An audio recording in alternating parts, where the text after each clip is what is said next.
Semuanya berawal 2 tahun lalu akibat kecelakaan mobil yang mengerikan di jalanan yang gelap. Kita melihat karakter utama kita sedang dalam perjalanan bersama keluarganya saat kejadian itu berlangsung. Namun, alih-alih meninggal, ia justru terbangun di dunia yang sama sekali berbeda dan tidak dikenal. Di tempat baru ini, pemuda itu berubah menjadi seorang pahlawan dengan baju zirah yang gagah dan sebilah pedang. Ia menyelesaikan misi yang diberikan para dewa kepadanya dengan mengalahkan makhluk raksasa yang menakutkan. Sebagai imbalan, pemuda itu meminta agar ia bisa mengunjungi dunia tersebut kapanpun ia mau. Bagi karakter kita, tempat itu adalah tempat pelarian yang sangat menyambut dan damai. Itu adalah tempat yang memberinya rasa tenang sekaligus kerinduan. Kembali ke dunia nyata, petugas pemadam kebakaran dan ambulans tiba di lokasi kecelakaan untuk memberikan pertolongan. Karakter utama kemudian terbangun di ranjang rumah sakit dengan beberapa perban di wajahnya. Hanya dia dan adiknya yang berhasil selamat dari peristiwa tragis itu. Selanjutnya, kedua bersaudara itu terlihat berada di tugu peringatan orang tua mereka untuk memberikan penghormatan. Karakter utama menatap tugu tersebut dengan ekspresi serius sementara adiknya menangis dalam kesedihan. Jadi, setiap kali ia membutuhkan kenyamanan, pemuda itu akan kembali ke dunia lain untuk bertarung. Ia mengunjungi tempat itu berkali-kali untuk menghadapi musuh dan meredakan rasa sakitnya. Di sana, sang pahlawan menghadapi segala jenis monster untuk melupakan masalah dalam hidupnya. Dan setiap kali ia kembali, ia memenuhi permintaan yang dibuat oleh para dewa di alam semesta tersebut. Dengan pedang tajamnya, ia melenyapkan ancaman apapun yang ditunjukkan oleh para dewa kepadanya. Begitulah cara pemuda itu akhirnya menjadi apa yang mereka sebut sebagai kontraktor bagi para dewa. Ia kini menjadi pemecah masalah yang presisi untuk tugas-tugas yang diberikan oleh entitas tersebut. Suara seorang pria mengatakan bahwa pekerjaan karakter utama sangat bersih. Saat kamera mengarah ke sepatu putihnya, pria berjas ini berjalan melintasi medan perang dan bertanya apakah itu bukan motonya. Pria itu menyapa Jung Wan, memanggilnya kontraktor. Sementara sang pemuda sedang bersantai di atas tubuh makhluk yang telah dikalahkan. Duduk di sana, karakter utama mengayunkan kakinya dengan tenang setelah misi lain selesai. Perwakilan dewa berkomentar bahwa ia diberitahu tentang bagaimana keadaan di sana. Dari pemandangan kehancuran itu, ia bisa mengatakan bahwa pertempuran itu cukup sengit bagi sang pahlawan. Dengan tatapan tenang, Jung Wan setuju dengan pria itu dan berkata bahwa memang terlihat cukup berat. Saat itu, pria berjas tersebut bertanya apakah dia ingin uang sebagai pembayaran lagi. Dari atas makhluk tersebut, sang protagonis menatap pria itu dan menjawab dengan lantang, tidak. Dengan sedikit seringai, ia mengatakan bahwa untuk pekerjaan ini, bayarannya adalah sesuatu yang lain. Jung Wan kemudian mengungkapkan bahwa yang ia inginkan sebagai ganti jasanya adalah pensiun. Pria itu terkejut dengan permintaan tersebut dan bertanya apakah ia tahu alasan di balik keputusan itu. Sang pahlawan menjelaskan bahwa adiknya sudah remaja sekarang dan ia perlu menjaganya selain menjalani hidupnya sendiri. Perwakilan dewa tampak memahami alasan pemuda itu dan menerima pilihannya. Jung Wan terkejut betapa mudahnya hal itu, tetapi pria itu berkata ia tidak bisa mempertanyakan keputusan yang dibuat demi keluarga. Pria itu berterima kasih padanya atas semua perlindungan dan mengatakan mereka akan mencari pahlawan lain untuk menggantikannya. Merasa puas dengan jawaban tersebut, karakter utama berterima kasih untuk segalanya dan mengucapkan selamat tinggal pada dunia itu. 1 bulan kemudian, kita melihat adik Jung berbaring di sofa, sibuk dengan ponselnya di apartemen mereka. Saat itu, sang karakter utama tiba dan meletakkan sekantong makanan di atas meja, menyuruh adiknya makan. Sang adik, bagaimanapun, bahkan tidak bergerak dan tetap di sofa, mengabaikan apa yang dikatakan. Duduk di meja, Jung Wan bertanya kepada adiknya apakah ia setidaknya belajar untuk masa depannya. Sang adik teringat 2 tahun lalu ketika ia biasa mendengar ceramah yang sama tentang masuk ke perguruan tinggi. Namun saat itu, karakter utama telah menjadi pahlawan di dunia lain. Setelah kecelakaan itu, ia teringat momen saat ia mengetahui bahwa hanya ia dan adiknya yang selamat dari tragedi tersebut. Melihat adiknya menangis di pemakaman membuatnya merasa seluruh dunianya hancur. Dengan rasa sakit itu, sang kakak hanya ingin kembali ke tempat lain dan melarikan diri. Ia berharap bisa kembali untuk merasakan kebebasan dan kekuatan sebagai pahlawan hebat lagi. Sang pemuda ingin merasa seperti pahlawan sekali lagi, mungkin agar ia bisa melupakan rasa sakitnya. Namun, para dewa tidak menjawab panggilannya dan ia kembali ke realitas, menatap tajam ke arah adiknya. Sang protagonis mulai mencurigai sesuatu yang sangat aneh. Ia kemudian bertanya-tanya mengapa ia bisa mencium bau dunia lain pada adiknya sendiri. Jung Wan mempertimbangkan kemungkinan bahwa adiknya mungkin telah mengunjungi tempat itu seperti yang ia lakukan. Sang pahlawan menjadi curiga dan bertanya-tanya apa yang telah dilakukan anak itu selama 2 tahun terakhir. Ketika adiknya bertanya apa yang sedang ia lakukan, sang pemuda hanya mengatakan, bukan apa-apa, dan bersikap santai. Jung Wan menghela napas dan memanggil adiknya, Yun, mengatakan ia tidak memerintahnya untuk belajar. Sang adik, bagaimanapun, dengan marah bertanya apa yang diharapkan kakaknya darinya sekarang. Sang karakter utama terkejut, tidak memahami reaksi agresif adiknya yang tiba-tiba. Yun kemudian meledak, mengatakan bahwa Jung Wan tidak mengatakan sepatah kata pun yang berarti kepadanya selama 2 tahun. Ia berteriak dan bertanya di mana kakaknya berada saat ia paling membutuhkan dukungan. Dalam pikirannya, Jungwon menjawab, "Aku berada di dunia lain mencari nafkah untukmu." Jungwon kemudian bangkit dari meja, mengambil jaketnya yang ada di kursi. Ia menoleh ke arah Yun dan berkata bahwa itulah sebabnya ia mencoba untuk lebih dekat sekarang. Sang adik hanya menonton kakaknya bangkit dan meninggalkan dapur tanpa mengucapkan sepatah kata pun.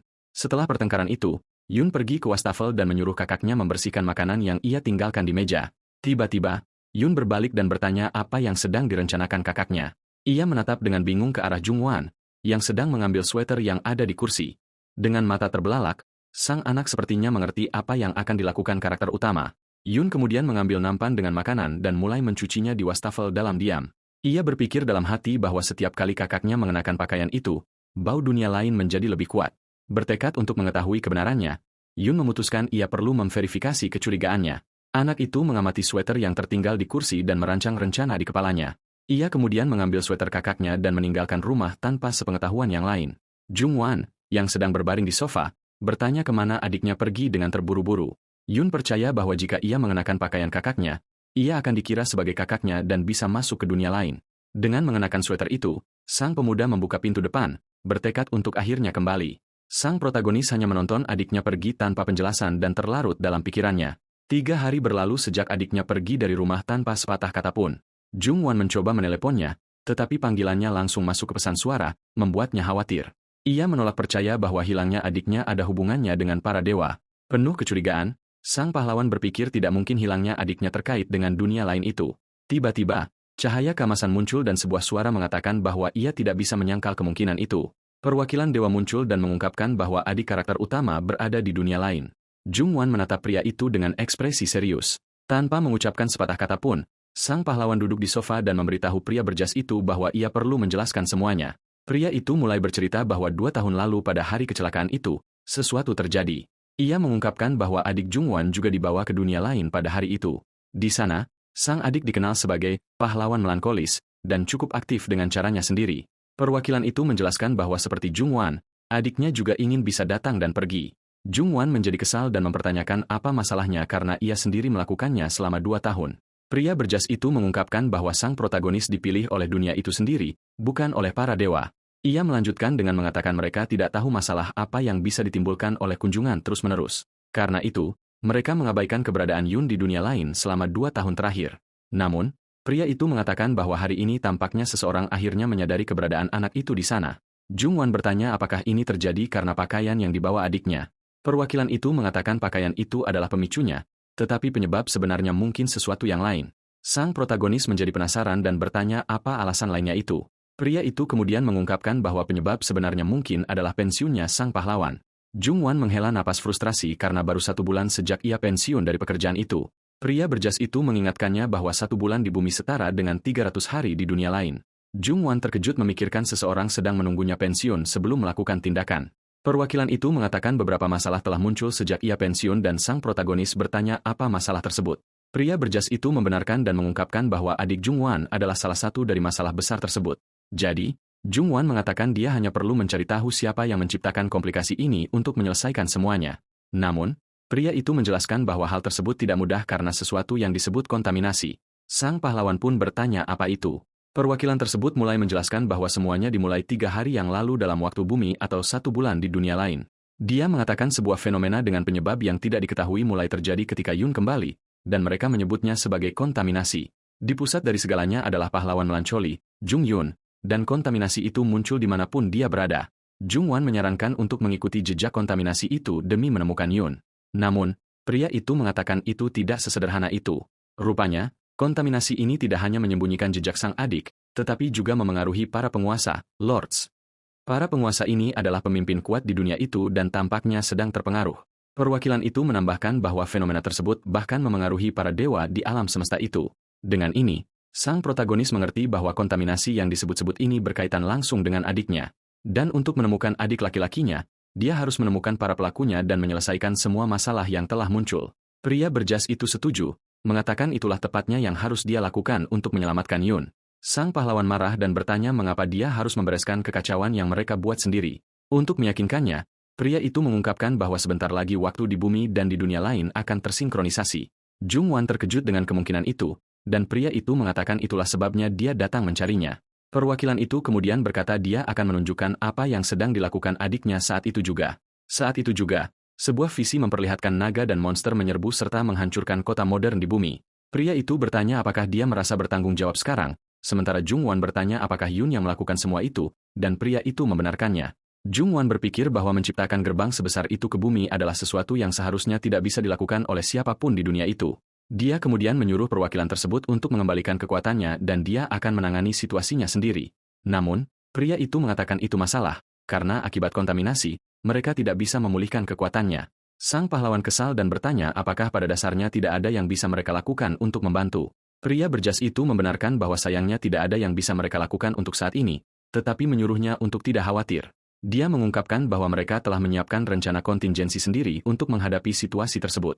Dengan tatapan serius, pria itu mengucapkan selamat tinggal dan menghilang dari ruangan, meninggalkan sang protagonis sendirian.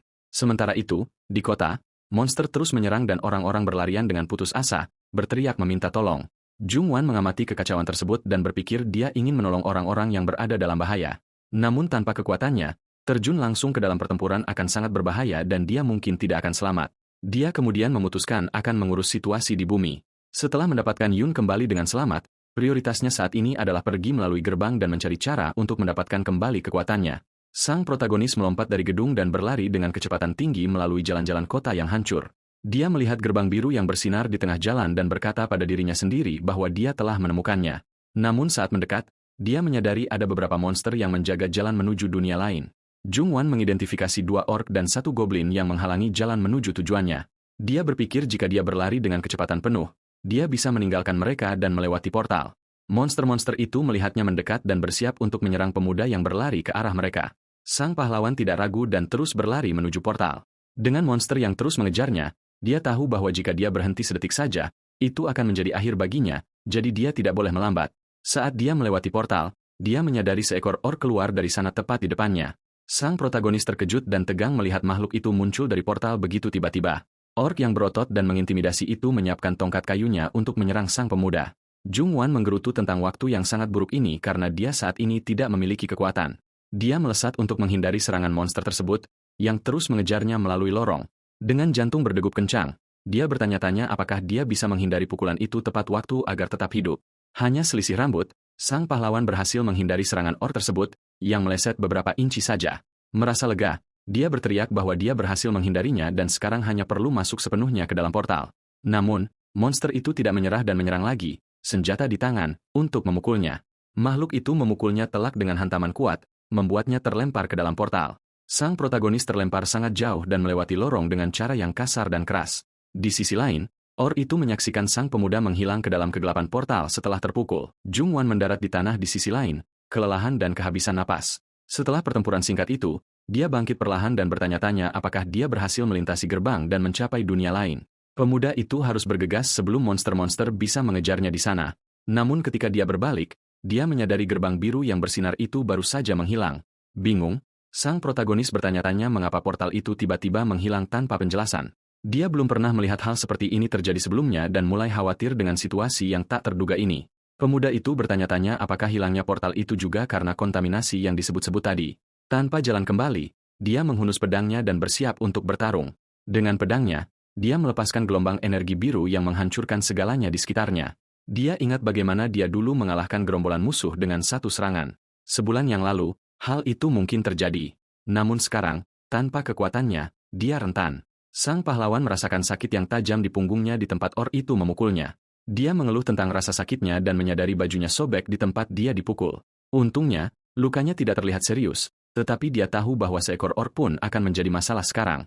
Sang protagonis menyadari bahwa dia lupa, bahwa dia sekarang hanyalah orang biasa yang tidak berdaya.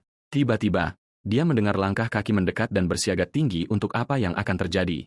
Dia bersembunyi di balik batu untuk mengamati siapa yang datang ke arahnya. Dengan hati-hati, dia mengintip ke balik batu untuk melihat apa yang menunggunya dalam kegelapan. Dari suara langkah kaki tersebut, dia menghitung 1, 2, 4 langkah dan menyimpulkan mereka pasti berukuran kecil. Dari langkah kaki yang ringan, dia menyadari mereka bukan orc dan bersiap untuk pertemuan itu. Saat melihat ke bawah, dia melihat sekelompok goblin dan manusia berjalan dengan obor. Sambil bersembunyi, dia memastikan bahwa mereka adalah goblin dan dengan hati-hati menilai situasinya. Dia tahu mereka cepat, tetapi tidak mustahil untuk dikalahkan jika dia memiliki rencana yang bagus. Jung Wan berpikir bahwa jika dia menjaga jarak, dia bisa menghadapi mereka satu persatu. Namun salah satu goblin melihatnya bersembunyi dan bersiap untuk menyerang sang pemuda. Tanpa waktu untuk disia-siakan, sang protagonis menyerang ke depan dan menendang kepala salah satu goblin. Dia bergerak dengan cepat dan tepat agar musuh tidak punya kesempatan untuk membalas. Namun, goblin yang lebih kuat dengan mata merah muncul untuk menghadapinya. Jung Wan dan goblin itu berhadapan di gua yang gelap, siap untuk pertempuran yang akan segera terjadi. Lebih jauh ke belakang, dia melihat goblin lain menjaga piala emas di atas altar darurat. Sang pahlawan bertanya-tanya dari mana mereka tiba-tiba muncul karena sebelumnya tidak ada siapa-siapa di sana. Dia telah memeriksa jalurnya, dan tidak ada lorong lain, jadi hanya bisa ada satu jalan keluar. Dengan mata terbelalak, dia menyadari bahwa jalur tempat dia datang juga telah menghilang. Sekarang dia terjebak di dalam gua bersama para goblin dan piala itu. Tanpa jalan keluar, dia melihat ke belakang dan bertanya-tanya mengapa tidak ada lagi jalan baginya untuk pergi. Goblin yang lebih kuat memanfaatkan gangguan itu dan menerjang untuk menyerang sang protagonis dengan tongkatnya. Jung Wan berbalik dan melihat makhluk itu datang ke arahnya dengan tatapan marah. Sang pahlawan bersiap menghadapi benturan, berjongkok dan melepaskan aura biru dari tubuhnya. Dia menyerang ke arah goblin itu dan menghantam dengan tackle bahu yang kuat. Dampaknya sangat kuat sehingga monster itu terlempar ke belakang dan sang protagonis menghantamnya dengan kekuatan penuh. Keduanya jatuh ke tanah setelah tabrakan itu dan Jung dengan cepat bangkit untuk melanjutkan pertarungan. Dia mengambil tongkat goblin yang kalah dan bersiap menghadapi yang lain yang sedang datang. Para goblin di altar bersiaga dan berteriak saat mereka bersiap untuk menyerang penyusup tersebut. Goblin yang lebih kuat bangkit dari tanah, merasakan kekuatan pukulan yang diterimanya dari sang pemuda. Jung Wan, yang kini dipersenjatai dengan tongkat, bersiap untuk menghadapi monster itu sekali lagi. Makhluk itu menatapnya dengan mata merahnya yang bersinar, tampak bingung dengan apa yang baru saja terjadi. Tanpa ragu, sang protagonis menyerang goblin itu dengan tongkat, memukul tepat di kepalanya. Dia terus memukul makhluk itu dengan rangkaian serangan brutal. Dengan tatapan marah dan mata merah yang bersinar, dia menghabisi goblin itu dengan pukulan terakhir. Goblin lain di altar menyaksikan pemandangan itu tanpa bergerak dari posisi mereka. Lantai gua ternoda dari hasil pertempuran sengit yang baru saja terjadi. Jung Wan berdiri terengah-engah dan berlumuran cipratan setelah mengalahkan monster tersebut. Goblin yang kuat dan berotot itu tergeletak tak bernyawa di tanah dengan ekspresi kesakitan di wajahnya. Sang protagonis, yang kini dipersenjatai dengan tongkat, dengan hati-hati mendekati altar. Dia mengamati para goblin yang tersisa, yang terus menjaga piala emas tanpa bergerak. Pemuda itu merasa aneh karena mereka tidak meninggalkan altar, bahkan setelah rekan-rekan mereka kalah. Dia duduk untuk beristirahat sebentar dan memikirkan rencana untuk keluar dari situasi ini. Sang pahlawan menyadari dunia ini berbeda dari yang dia kenal, dan dia merasa tersesat. Dia bertanya-tanya bagaimana dia akan keluar dari gua ini tanpa ada pintu keluar yang terlihat.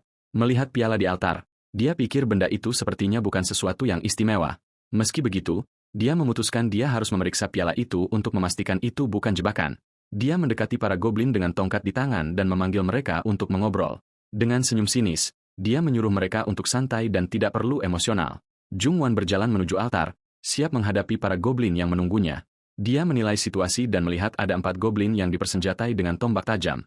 Karena kalah jumlah, dia tahu dia harus mengakhiri pertarungan secepat mungkin. Dia bersiap untuk menyerang, mengambil langkah maju dengan tekad dan keberanian. Tanpa membuang waktu, sang protagonis berlari menuju para goblin untuk memulai pertarungan. Para goblin berteriak dalam bahasa mereka yang aneh, siap untuk mempertahankan altar dengan segala cara. Sang protagonis menerjang ke arah mereka dan monster-monster itu bersiap untuk serangan yang akan segera terjadi. Dia menghindari tombak pertama dan mendaratkan pukulan kuat ke wajah salah satu goblin. Dengan gerakan cepat, dia menghindari serangan lain dan bersiap untuk yang berikutnya. Dia mencengkeram kepala salah satu monster dan menghantamnya dengan lutut tepat di wajahnya. Goblin itu tidak tahan dengan hantaman tersebut dan jatuh ke tanah, dikalahkan oleh kekuatan sang pemuda. Goblin lain mencoba menyerangnya dari belakang, tetapi sang pahlawan sadar akan setiap gerakan. Para goblin yang tersisa mengarahkan tombak mereka ke arah sang protagonis dalam upaya untuk mengintimidasi dia, tetapi sang pemuda tidak terpengaruh dan melemparkan salah satu tombak ke tanah untuk membuat pengalihan. Dia memanfaatkan gangguan itu dan berlari ke arah mereka untuk melanjutkan pertarungan. Dengan tatapan penuh tekad, dia bersiap menghadapi goblin yang tersisa. Dia menghindari tombak-tombak tersebut dan berhasil melewati mereka. Mendekati altar, sang protagonis meraih salah satu tombak dan menggunakannya untuk mempertahankan diri dari serangan monster-monster itu. Dia memutar tombak dengan terampil dan menggunakannya untuk menyerang para goblin secara bersamaan. Dengan tombak di tangan, dia menjadi kekuatan yang harus diperhitungkan dalam pertempuran. Dia mematahkan tombak menjadi 2 dan menggunakan kedua bagiannya untuk menyerang musuh dengan gerakan cepat dan tepat. Dia tanpa ampun mengalahkan para goblin satu persatu. Wajah sang pahlawan tertutup cipratan, tetapi tekadnya tidak goyah. Dia menggunakan tombak patah itu untuk menusuk goblin terakhir yang berani menghadapinya. Goblin terakhir muncul dengan wajah merah karena marah padanya. Dengan pukulan terakhir, dia menghancurkan kepala goblin terakhir itu, mengakhiri pertempuran untuk selamanya. Dia terus memukul monster itu untuk memastikan monster itu tidak akan bangkit lagi. Setelah pertarungan, sang protagonis melemparkan goblin itu ke tanah dan menindihnya dengan tubuhnya. Dia memegang makhluk itu dengan erat agar tidak bisa lolos dari cengkeramannya.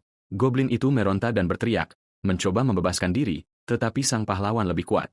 Pemuda itu mencekiknya dengan lengannya sampai makhluk itu berhenti bergerak dan kehilangan kesadaran. Goblin itu menepuk tanah sebagai tanda menyerah, tetapi sang protagonis tidak melepaskannya. Setelah mengalahkan semua musuh, Jungwan bangkit dan menghadapi goblin yang jatuh. Dia berjalan menuju piala emas. Sekarang setelah jalurnya bersih dari ancaman, sang pahlawan mendekati benda itu dan berharap sebuah gerbang terbuka agar dia bisa pergi. Tiba-tiba, cahaya keemasan terang memancar dari piala, menerangi seluruh gua. Sinar yang kuat itu membutakannya sejenak dan dia menutupi matanya dengan tangan. Suara notifikasi bergema di gua dan layar biru muncul di depan sang pemuda. Layar itu menampilkan informasi tentang piala tersebut, menyebutnya sebagai piala yang terlupakan.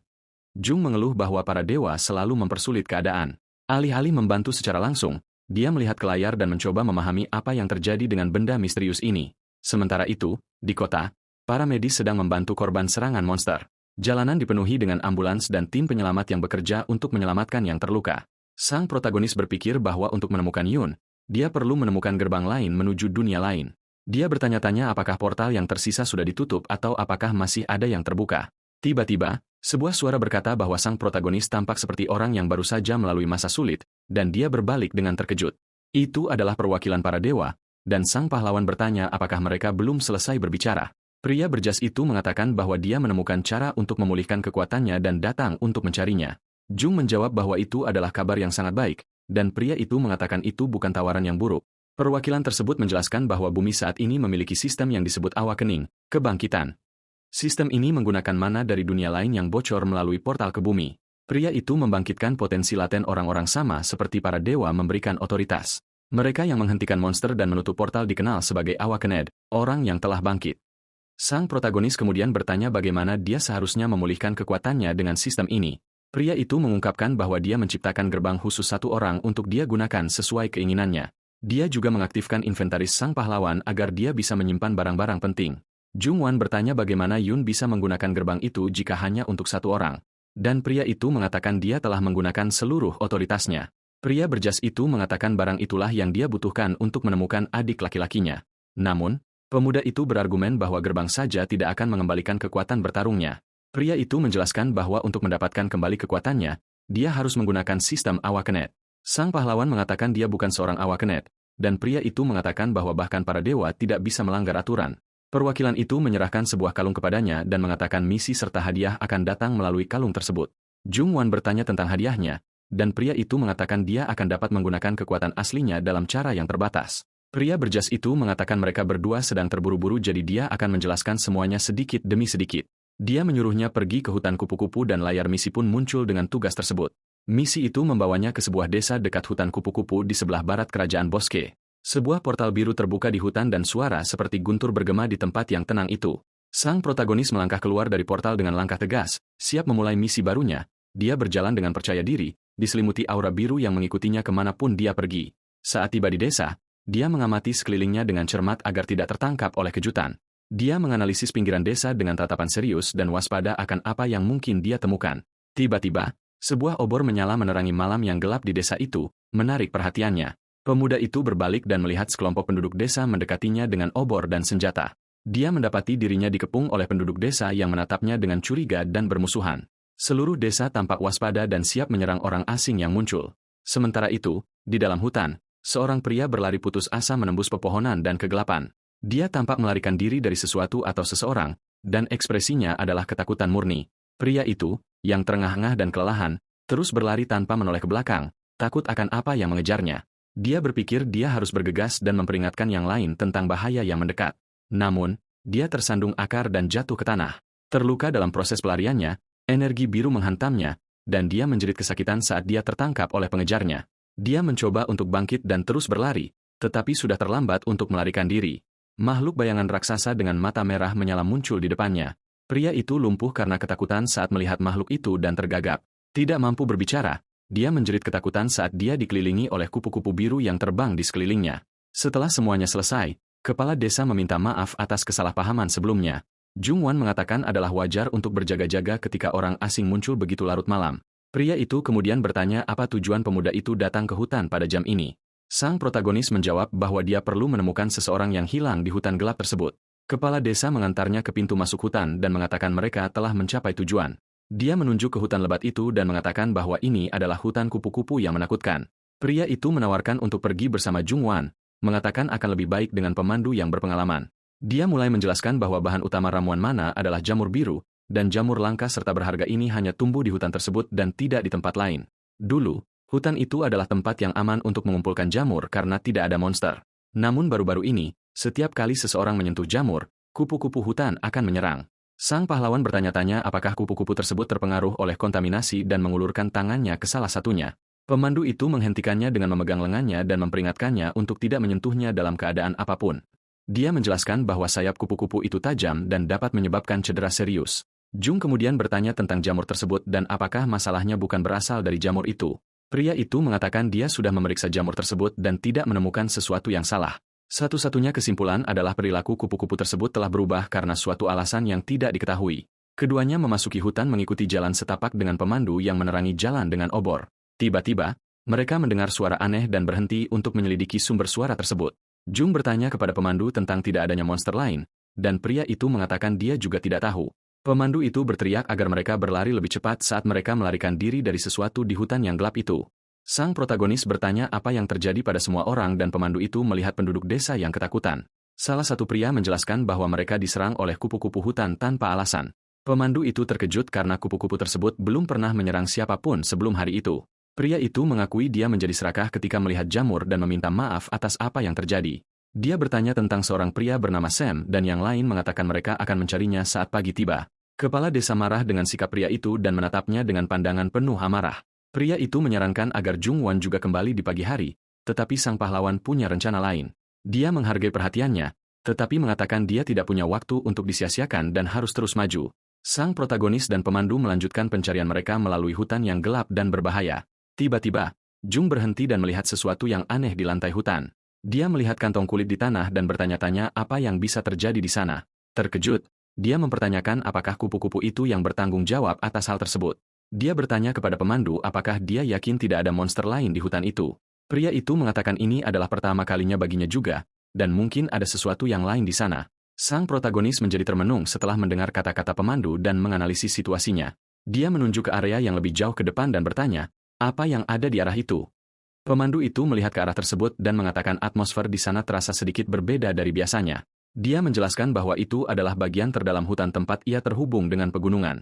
Di sanalah jamur biru tumbuh dalam jumlah besar. Itulah sebabnya tempat itu berbahaya. Jung bertanya-tanya apakah dia akan menemukan jejak adiknya, Yun, di tempat itu. Dia bertanya kepada pemandu apakah ada kemungkinan monster turun dari pegunungan ke dalam hutan. Pria itu menjawab bahwa biasanya dia akan mengatakan tidak. Tetapi sekarang dia tidak bisa yakin tentang apapun. Mereka terus berjalan di sepanjang jalan setapak, tetapi tidak menemukan petunjuk tentang keberadaan Yun. Sang protagonis merasa frustrasi karena tidak ada satupun petunjuk untuk diikuti dan merasa tersesat. Dia bertanya-tanya apakah kontaminasi benar-benar bisa menghapus jejak seseorang begitu bersih. Tiba-tiba, pemandu itu berhenti dan menyentuh dadanya seolah-olah dia merasakan sesuatu yang aneh. Pemuda itu bertanya ada apa dan pemandu itu menunjuk ke tanah dengan ekspresi khawatir. Dia melihat ke tanah dan melihat bahwa ada jauh lebih banyak kotoran hewan daripada biasanya. Sang pahlawan bertanya apakah itu berbahaya dan pemandu itu menjelaskan situasinya dengan lebih detail. Biasanya, mereka hanya akan melihat sedikit yang tersebar di sana-sini di seluruh hutan, tetapi dia belum pernah melihat konsentrasi kotoran sebanyak itu di satu tempat sebelumnya. Hutan itu tertutup kabut biru dan keduanya melihat sekeliling dengan cemas. Sebuah pohon dengan dahan bengkok dan aura ungu menarik perhatian mereka dalam kegelapan. Pemandu itu mengatakan hutan itu sedang berubah dan sesuatu yang sangat aneh sedang terjadi di sana. Cahaya biru yang intens memancar dari tengah hutan, menerangi pepohonan di langit. Sekawanan kupu-kupu biru muncul entah dari mana, terbang serempak melalui hutan. Jung Wan memanggil pemandu itu dengan namanya, Liam, dan memperingatkannya tentang bahaya yang mendekat. Dia mengatakan bahwa mulai dari sini segalanya akan menjadi berbahaya dan pemandu itu harus kembali. Namun, Liam menghunuskan pedangnya dan mengatakan dia akan tetap bersamanya sampai akhir perjalanan.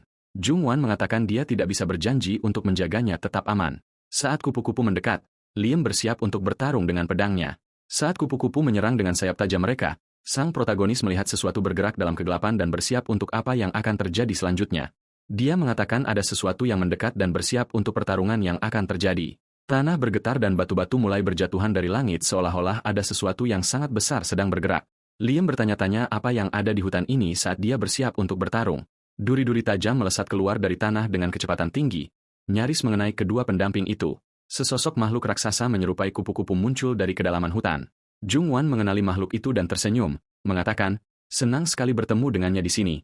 Dia memanggilnya Esoticha dan mengatakan sudah lama sekali sejak terakhir kali mereka bertemu. Makhluk itu menatapnya dengan mata merahnya, dan sang protagonis bertanya apakah dia sudah banyak berubah. Esoticha adalah nama ratu kupu-kupu dan administrator hutan di dekat dataran Bosque. Sebuah peta menunjukkan lokasi hutan kupu-kupu dan dataran Bosque. Ratu kupu-kupu adalah sosok yang mengesankan dan kuat dengan sayap biru yang bercahaya. Jung bertanya-tanya mengapa dia datang ke hutan sejauh ini dari datarannya. Dengan pukulan yang kuat, dia bersiap untuk menghadapi Ratu Kupu-Kupu secara langsung. Makhluk itu menyerang dengan sayapnya yang tajam, tetapi sang pahlawan berhasil menahan serangan itu dengan tubuhnya. Liam terkejut melihat pemuda itu berhasil menahan serangan yang begitu kuat. Namun, kupu-kupu yang lebih kecil memanfaatkan gangguan tersebut dan menyerang sang pemandu tanpa ampun. Dia berteriak kesakitan saat dikelilingi oleh kupu-kupu yang melukainya dengan sayap tajam mereka. Jung bertanya-tanya mengapa cangkang makhluk itu begitu keras dan sulit untuk dipecahkan. Ratu kupu-kupu memekik dan menyerangnya dengan cakarnya yang tajam dan kuat. Dia meluncurkan duri dari tanah ke arah pemuda itu yang berusaha menghindari serangan tersebut dengan segala cara. Sang protagonis terlempar oleh kekuatan benturan dan jatuh ke tanah. Dalam keadaan terluka, makhluk itu meluncurkan lebih banyak duri dan sang pahlawan menghindar dengan berguling di tanah untuk menghindari terkena serangan.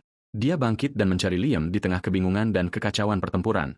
Pemuda itu merasa kesal dengan ketidakbergunaan sang pemandu dan bertanya-tanya mengapa dia membawa pedang. Dia melihat Liam melawan kupu-kupu yang lebih kecil dengan obor dan pedang di tangan. Ratu kupu-kupu terbang menuju Liam untuk menyerangnya dengan cakarnya. Jungwan meneriakkan nama sang pemandu dan berlari untuk menyelamatkannya dari serangan makhluk yang akan segera terjadi. Liam bingung dan takut melihat pemuda itu tiba-tiba berlari ke arahnya. Sang ratu menyerang dan sang protagonis mendorong sang pemandu ke samping, menyelamatkannya dari serangan fatal tersebut. Hutan tertutup debu tebal. Setelah benturan serangan makhluk itu, debu mulai mengendap dan jarak pandang berangsur-angsur membaik, memperlihatkan pemandangan tersebut. Liam terbatuk-batuk karena debu dan mencoba memahami apa yang baru saja terjadi di sana. Jungwan menyuruhnya untuk diam dan Liam bertanya apa yang tiba-tiba dia lakukan. Sang pahlawan menyuruhnya untuk lari sejauh mungkin sementara dia mengalihkan perhatian sang ratu. Liam bertanya apa yang akan terjadi padanya dan apakah dia akan baik-baik saja sendirian dalam pertempuran. Sang protagonis mengatakan dia hanya akan menghalangi jika dia tetap tinggal dan bahwa dia harus segera pergi dari sana. Dia menyuruhnya untuk kembali ke desa dan memperingatkan orang lain tentang bahaya yang menanti mereka. Liam melarikan diri dengan putus asa saat Ratu Kupu-Kupu mengejarnya melalui hutan. Makhluk itu meluncurkan serangan sonik yang kuat yang membuatnya terbang dengan kekuatan besar. Sang pahlawan berjuang untuk tetap berdiri dan menahan serangan sang ratu. Benturan serangan itu menghancurkan tanah, menerbangkan awan debu dan puing-puing. Dia teringat percakapan dengan perwakilan para dewa tentang kekuatannya. Pria itu mengatakan dia bisa menggunakan sedikit kekuatannya, bahkan tanpa harus dalam keadaan bangkit, awakening. Jungwan bertanya seberapa sedikit kekuatan yang akan dia miliki, dan pria itu tersenyum merendahkan. Perwakilan itu menjawab bahwa itu akan cukup untuk mencegahnya keluar, mati, secara permanen. Kembali ke hutan, sang protagonis berada di tanah dan berpikir bahwa pria itu benar. Liam berlari untuk membantunya dan bertanya apakah dia baik-baik saja setelah serangan makhluk itu. Jungwan meneriakinya untuk pergi dan lari selagi masih ada waktu untuk melarikan diri. Sang pemandu menatap Ratu Kupu-Kupu dengan ketakutan dan merasa tidak berdaya melawannya. Dengan enggan, dia mulai berlari pergi, meninggalkan sang pahlawan sendirian dalam pertempuran. Pemuda itu bangkit dan menghadapi sang ratu, memanggil namanya dengan tekad. Dia bertanya apa yang terjadi dan makhluk itu tampak bingung dengan pertanyaan tersebut. Jungwan membuka inventarisnya dan memilih item untuk digunakan dalam pertempuran melawan sang ratu. Inventarisnya penuh dengan jarum dan dia bersiap untuk menggunakannya sebagai senjata. Dengan geraman usaha, dia memanggil jarum-jarum yang mengelilinginya dalam aura biru. Dia meluncurkan jarum-jarum itu ke arah sang ratu dalam serangan yang cepat dan tepat. Makhluk itu menjerit kesakitan saat terkena jarum, memperlihatkan mulutnya yang menakutkan. Dia menggunakan jarum untuk menciptakan bilah energi biru dan menyerang Ratu Kupu-Kupu. Serangan itu mengenai sasaran, tetapi tampaknya tidak menyebabkan banyak kerusakan. Sang pahlawan memanggil pedang energi biru dan bersiap untuk serangan yang lebih langsung. Dia melemparkan pedang itu ke arah sang ratu, tetapi serangan itu mudah diblokir. Sang protagonis merasa frustrasi karena serangannya tidak memberikan kerusakan apapun pada makhluk itu. Dia menyadari bahwa kontaminasi menyebar lebih cepat dan lebih cepat melalui hutan. Aura biru yang intens mulai memancar dari jauh di dalam hutan. Menarik perhatiannya, Dia melihat cahaya itu dan bertanya-tanya apakah itu jebakan untuk memancingnya masuk, tetapi dia tahu bahwa dengan tingkat ini, dia tidak akan bisa memenangkan pertempuran. Pemuda itu memutuskan dia harus menemukan dan menghilangkan sumber kontaminasi terlebih dahulu. Pertarungan melawan Esoticha harus menunggu sampai dia menyelesaikan masalah utamanya. Sang ratu menyerangnya dengan cakarnya, tetapi dia menghindar dan berlari menuju cahaya. Dia bangkit dari tanah dan bersiap untuk berlari secepat mungkin. Dengan tatapan penuh tekad, dia maju menuju sumber kontaminasi. Dia berlari menembus hutan, menghindari serangan sang ratu yang mengejarnya tanpa henti. Makhluk itu meluncurkan duri dari tanah untuk menghentikannya, tetapi dia berhasil menghindarinya. Dia terjun ke tanah untuk menghindari terkena serangan dan terus berlari tanpa menoleh ke belakang. Dengan tekad, dia bangkit dan menghadapi cahaya biru yang menunggunya di ujung. Dia berlari dengan sekuat tenaga menuju tujuan akhirnya di hutan. Setelah terkena beberapa serangan, dia terlempar menuju tujuan akhirnya. Kelelahan, dia jatuh ke tanah di depan ladang jamur biru yang bercahaya. Cahaya dari jamur menerangi hutan, menciptakan suasana magis dan misterius. Sang protagonis bangkit perlahan, wajahnya memar dan berkeringat. Dia melihat tangannya dan menyadari tangannya gemetar karena kelelahan dan adrenalin. Dengan memunggungi jamur, dia menghadapi ratu kupu-kupu yang mengamatinya dari atas. Makhluk itu mendarat di tanah dan bersiap untuk konfrontasi terakhir dengan sang pahlawan. Rambut pemuda itu mulai bersinar biru intens dan tatapannya berubah. Kalung yang dia terima dari perwakilan dewa mulai bersinar terang. Layar misi muncul menyatakan bahwa dia telah menemukan sumber kontaminasi dan menyelesaikan misi. Misi baru muncul dengan tujuan mengalahkan ratu yang terkontaminasi dan memulihkan kontaminasi. Hadiah misi memungkinkan dia untuk menggunakan 10% dari kekuatan aslinya selama 10 menit. Sang ratu menembakkan sinar energi merah ke arahnya, tetapi dia tetap berdiri teguh. Prompt sistem bertanya apakah dia ingin menggunakan hadiah tersebut, dan dia tidak berpikir dua kali untuk menerimanya. Dengan matanya yang bersinar biru dan rambutnya yang berubah warna, dia bersiap untuk bertempur. Dalam satu gerakan cepat, dia memotong salah satu kaki sang ratu dengan serangan yang tepat. Kaki yang terputus itu menghantam tanah dan makhluk itu tersandung ke belakang, terhuyung-huyung karena serangan itu. Dia menjerit dalam campuran rasa sakit dan amarah, terluka oleh sang pahlawan yang sekarang menggunakan sebagian kecil dari kekuatan aslinya. Dia bergumam bahwa dia terlalu berisik dan bahwa dia harus menyelesaikan ini karena dia hanya punya 10 menit. Sang pahlawan bertanya-tanya apakah 10 menit akan cukup untuk mengalahkan sang ratu. Dengan kakinya yang hilang, makhluk itu kehilangan keseimbangan dan jatuh ke tanah, benar-benar rentan. Dia menyerbu ke arahnya, pedang di tangan, siap untuk langkah berikutnya. Sang ratu merangkak untuk berdiri dan menyerang dengan cakarnya, tetapi dia menghindar dengan mudah. Sang pahlawan berlari ke arahnya, meliuk-liuk melalui serangan sang ratu dan mencari celah. Dia bisa merasakan kekuatan mengalir melaluinya, memberinya rasa percaya diri yang baru. Pada tingkat kekuatan ini, dia pikir dia mungkin benar-benar bisa melakukannya. Rencananya sederhana, habisi kaki yang tersisa, lalu incar inti makhluk itu. Dia bersiap untuk menyerang kaki sang ratu yang lain dengan serangan yang kuat dan tepat.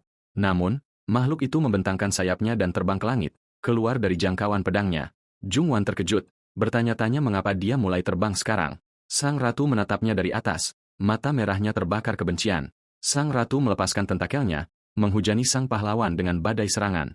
Dia menyadari sang ratu memiliki banyak trik dan bersiap untuk apapun yang akan terjadi selanjutnya. Tentakel itu menghantam tanah, menerbangkan debu dan puing-puing kemana-mana. Sang pahlawan menghindari serangan itu, melompat dan berguling di tanah untuk menghindari terkena serangan. Dia tidak bisa menahan diri untuk berpikir, bukankah agak curang bagi seekor kupu-kupu untuk memiliki tentakel? Pria itu melompati duri yang muncul dari tanah. Melanjutkan manuver menghindar, dia memanggil lebih banyak jarum dan melemparkannya ke arah sang ratu dalam rentetan terus-menerus. Tentakelnya bergerak sangat cepat, menangkis jarum untuk melindungi makhluk itu. Jungwan fokus, menyiapkan serangan yang lebih kuat untuk mendaratkan serangan telak. Dia menembakkan sinar energi biru yang mengenai sasaran tepat pada sang ratu, memicu ledakan. Ledakan itu menerbangkan awan asap dan debu yang tebal, mengaburkan seluruh area pertempuran. Tentakel sang ratu terus menyerang, bahkan setelah ledakan yang baru saja mengenainya. Sang pahlawan bertanya-tanya apakah sang ratu akan memberinya waktu sedetik pun untuk bernapas. Dia tahu bahwa dengan tingkat ini, pertarungan tidak akan pernah berakhir. Dia harus menemukan cara untuk menyeretnya kembali ke tanah dan mengakhiri ini. Tentakel melilitnya, menangkapnya dan mengangkatnya ke udara, membuatnya terbuka lebar. Dia benar-benar terbungkus dalam tentakel, tidak dapat bergerak atau melepaskan diri. Sang pahlawan menjatuhkan pedangnya saat dia ditangkap oleh Ratu Kupu-Kupu. Dia diangkat tinggi ke udara oleh sang ratu. Setelah beberapa saat, medan perang menjadi kosong dan sunyi. Ratu Kupu-Kupu bersiap untuk menyerang sang pahlawan yang tertangkap dengan tentakelnya. Dia memanggil namanya dan menerjang ke depan, mulutnya yang menakutkan terbuka lebar. Sang pahlawan melontarkan candaan, bertanya apakah dia bahkan sempat menyikat giginya pagi ini dan bersiap untuk apa yang akan datang. Makhluk itu menjerit marah dan menyerangnya dengan tentakelnya dalam kegilaan yang hebat. Jung Wan meminta maaf, lalu bersiap untuk pukulan terakhir yang akan mengakhiri pertarungan ini. Dengan satu gerakan cepat, dia melepaskan jarum energi biru untuk membebaskan diri dari tentakel. Pria itu membebaskan diri dan jatuh ke tanah saat dia membelah sang ratu menjadi dua. Tentakel menghilang ke udara tipis saat dia mendarat. Ratu kupu-kupu jatuh ke tanah, kalah, dan hutan mulai kembali normal. Sang pahlawan berdiri, merasakan sakit yang tajam di lengannya, tempat dia terluka selama pertarungan. Dia berjalan menuju ladang jamur biru yang bercahaya yang menunggunya. Sang protagonis bertanya-tanya apakah yang perlu dia lakukan hanyalah mengambil jamur raksasa di tengah. Dia memanggil Esotica menanyakan apakah dia tahu apa yang baru saja terjadi. Sang ratu tidak menjawab dan keheningannya membuat sang pahlawan tenggelam dalam pikirannya. Dia berkata pada dirinya sendiri bahwa dia tidak bisa berbuat apa-apa jika dia tidak tahu langkah selanjutnya dari misi tersebut. Pemuda itu menyentuh jamur raksasa dan sebuah notifikasi muncul di depannya. Notifikasi tersebut menyatakan bahwa jamur itu telah mendeteksi energi kontaminasi. Dia bertanya-tanya apa itu energi kontaminasi dan mengeluarkan piala yang dia temukan. Notifikasi baru muncul menjelaskan bahwa piala itu menyerap dan memurnikan energi. Sang pahlawan bertanya-tanya apakah dia seharusnya hanya mengambil kontaminasinya dan bukan seluruh jamurnya. Piala itu menyerap semua energi kontaminasi dari jamur raksasa dalam sekejap mata. Piala itu bersinar dengan energi murni saat hutan perlahan kembali ke keadaan normalnya. Ratu kupu-kupu tergeletak di tanah dalam keadaan kalah dan sang pahlawan bertanya-tanya apakah akhirnya ini semua sudah berakhir.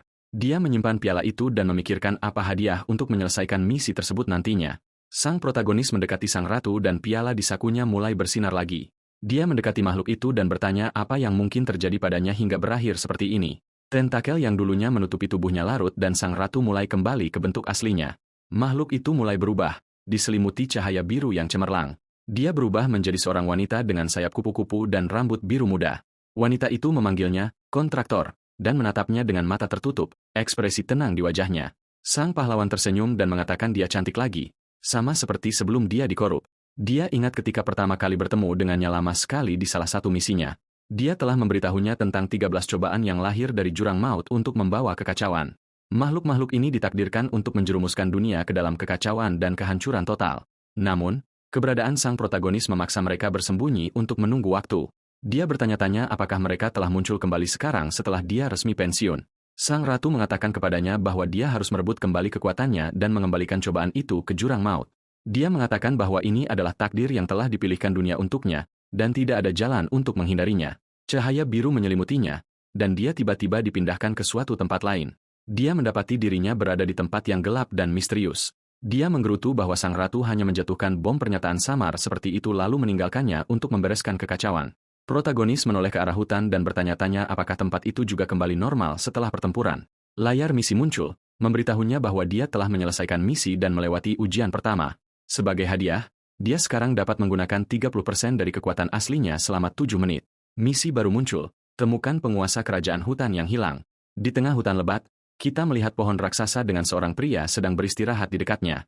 Kemudian, entah dari mana, sebuah suara bertanya mengapa dia tidur alih-alih pergi dari tempat itu. Pada saat itu, kupu-kupu biru kecil mulai bersinar sangat terang, terbang menembus pemandangan malam hari. Pria itu terbangun dengan panik dan berteriak keras, menyuruh serangga-serangga itu menjauh darinya. Namun, protagonis kita melihat pemandangan itu dengan tenang dan menyuruh rekannya untuk berhenti bersikap dramatis dan bangun. Pria yang ketakutan itu kemudian bertanya apakah pemuda itu tidak melihat serangan dari kupu-kupu ajaib tersebut. Namun, semuanya tampak normal bagi sang pahlawan, yang tetap diam sementara pria lainnya meringkuk di tanah. Dengan sedikit senyum, dia menjelaskan bahwa makhluk-makhluk kecil itu hanya mencoba menjauhkan semua orang dari bahaya. Pada saat itu, pemuda tersebut mengulurkan tangannya dan bertanya apakah ada orang yang benar-benar terluka di sana. Sang pemandu melihat penduduk desa membawa obor yang tampak sangat ketakutan dengan apa yang terjadi. Dia kemudian bertanya apa yang terjadi dengan monster itu, dan protagonis menjawab bahwa dia sudah membereskan semuanya. Dengan itu, seluruh hutan kembali normal, dan jamur mulai tumbuh lagi di tempat tersebut. Dari kejauhan, kita bisa melihat desa kecil yang dikelilingi pepohonan dan suara pertarungan memudar untuk selamanya. Kemudian pemimpin desa mendekat dan bertanya apakah Lam, sang pemandu, baik-baik saja setelah semua masalah itu. Namun pria itu meyakinkannya bahwa tempat itu sekarang aman dan semua orang akan dapat kembali bekerja dalam waktu dekat. Pada saat itu, pria yang lebih tua dengan rompi bertanya apa yang terjadi pada orang yang bersama kelompok itu. Lam menjelaskan bahwa pemuda itu tidak punya waktu untuk disia-siakan dan langsung menuju ke dataran. Tiba-tiba, sebuah penghitung waktu muncul di layar, menunjukkan bahwa hanya tersisa 3 detik untuk sesuatu berakhir. Saat waktu habis, angka 2 menunjukkan bahwa bonus misi hampir berakhir. Detik terakhir, Sebuah notifikasi mengonfirmasi bahwa batas waktu hadiah misi telah selesai. Kemudian hantaman yang sangat kuat menghantam tanah, menerbangkan debu setelah sang pahlawan jatuh dari langit. Karena ini, protagonis menghantam tanah dengan kekuatan besar, melepaskan jeritan kesakitan dari benturan tersebut. Dia terbaring di sana dan berpikir bahwa waktu berlalu terlalu cepat selama pertempuran yang intens. Pada saat itu, pemuda tersebut merasa lelah dan berkomentar bahwa berbaring seperti ini membuatnya mengantuk. Lalu sebuah pesan memperingatkannya bahwa dalam tugas berikutnya dia akan dapat menggunakan 30% kekuatannya. Dengan informasi ini, sang pahlawan menyadari bahwa misi berikutnya akan jauh lebih serius dan berbahaya. Tetapi sebelum melakukan apapun, dia memutuskan harus memecahkan masalah yang muncul tepat di depannya. Kemudian sebuah pedang yang sangat tajam diletakkan di lehernya saat dia masih terbaring di rumput. Seorang wanita tak dikenal memegang pedang itu dan pemuda tersebut mencoba mengatakan bahwa dia bukan orang yang mencurigakan. Dengan tatapan yang sangat serius, dia bertanya apakah dia orang yang tiba dengan kecepatan tinggi beberapa saat yang lalu. Wanita itu kemudian mengamati wajah pahlawan dengan curiga, mempertahankan posisi bertarungnya sepanjang waktu, tetapi protagonis hanya mengeluarkan tawa kecil gugup untuk mencoba meredakan ketegangan pertemuan itu. Sang pejuang kemudian memutuskan untuk menyimpan senjatanya ketika dia menyadari pemuda itu tidak terlihat seperti ancaman nyata. Dengan gerakan tegas, dia menyuruh pemuda itu untuk mengikutinya melalui hutan gelap tanpa bertanya apapun. Dia bangun dengan sangat perlahan dan mengamati siluet wanita itu sambil mengatur napas. Segera, mereka berdua tiba di perkemahan darurat dengan beberapa orang berkumpul di sekitar api unggun. Pada saat itu, seorang pria berteriak dengan antusias, mengatakan bahwa dia akhirnya kembali dengan membawa berita. Kelompok tentara bayaran itu kemudian bertanya kepada wanita bernama Clara bagaimana hasil pengintaian area tersebut. Dengan tenang, dia menjawab bahwa dia tidak menemukan sesuatu yang tidak biasa di dekatnya selain pahlawan yang mengikutinya. Kemudian, pria besar dengan janggut merah bertanya di mana dia menemukan orang ini dan apakah dia bisa dipercaya. Namun sang pejuang meyakinkan mereka bahwa semuanya baik-baik saja sementara pahlawan kita mengamati wajah-wajah baru itu. Dengan nada yang lebih ramah, pria berjanggut itu menawarkan tempat kepada pemuda itu untuk duduk dan beristirahat sejenak. Sementara itu, api unggun berderak, menciptakan suasana yang lebih hangat di malam yang dingin. Semua orang duduk di atas kayu gelondongan dan mereka mulai membicarakan pekerjaan yang sedang mereka lakukan. Sang protagonis menerima minuman dan mengamati para tentara bayaran itu dengan saksama sambil duduk untuk pertama kalinya. Di tanah, kita melihat pedang besar bersandar di dekat barang-barang yang mereka bawa melalui hutan. Kita kemudian melihat beberapa gerobak berisi tong yang tampaknya milik karavan pedagang. Pahlawan itu kemudian berkomentar bahwa mereka adalah tentara bayaran dan tampaknya memiliki banyak pengalaman dalam apa yang mereka lakukan. Si rambut merah mengonfirmasi hal ini dan menjelaskan bahwa saat ini mereka bekerja sebagai keamanan bagi pedagang lokal. Tetapi pemuda itu merasa situasinya aneh, bertanya apakah mereka tidak terlalu mempercayai orang asing. Dia bertanya apakah kelompok itu benar-benar berpikir mereka akan memenangkan pertarungan jika dia adalah musuh yang nyata. Pemimpin kelompok itu mengeluarkan senyum yang agak menyeramkan dan berkomentar tentang konsep untuk berhati-hati. Pada saat itu, mata para tentara bayaran lainnya mulai bersinar dengan warna merah yang sangat intens dan aneh. Dengan tatapan jahat, pria berjanggut itu menunjukkan bahwa mereka menyembunyikan rahasia yang sangat aneh. Kemudian, Clara juga mengungkapkan mata kemerahannya, membuktikan bahwa tidak ada seorang pun di sana yang merupakan manusia normal. Pahlawan itu merasakan bahaya segera dan berpikir bahwa mereka semua sebenarnya adalah monster dalam wujud manusia. Tetapi pria besar itu mengabaikan suasana berat tersebut dan mengatakan mereka sepenuhnya mempercayai penilaian wanita itu.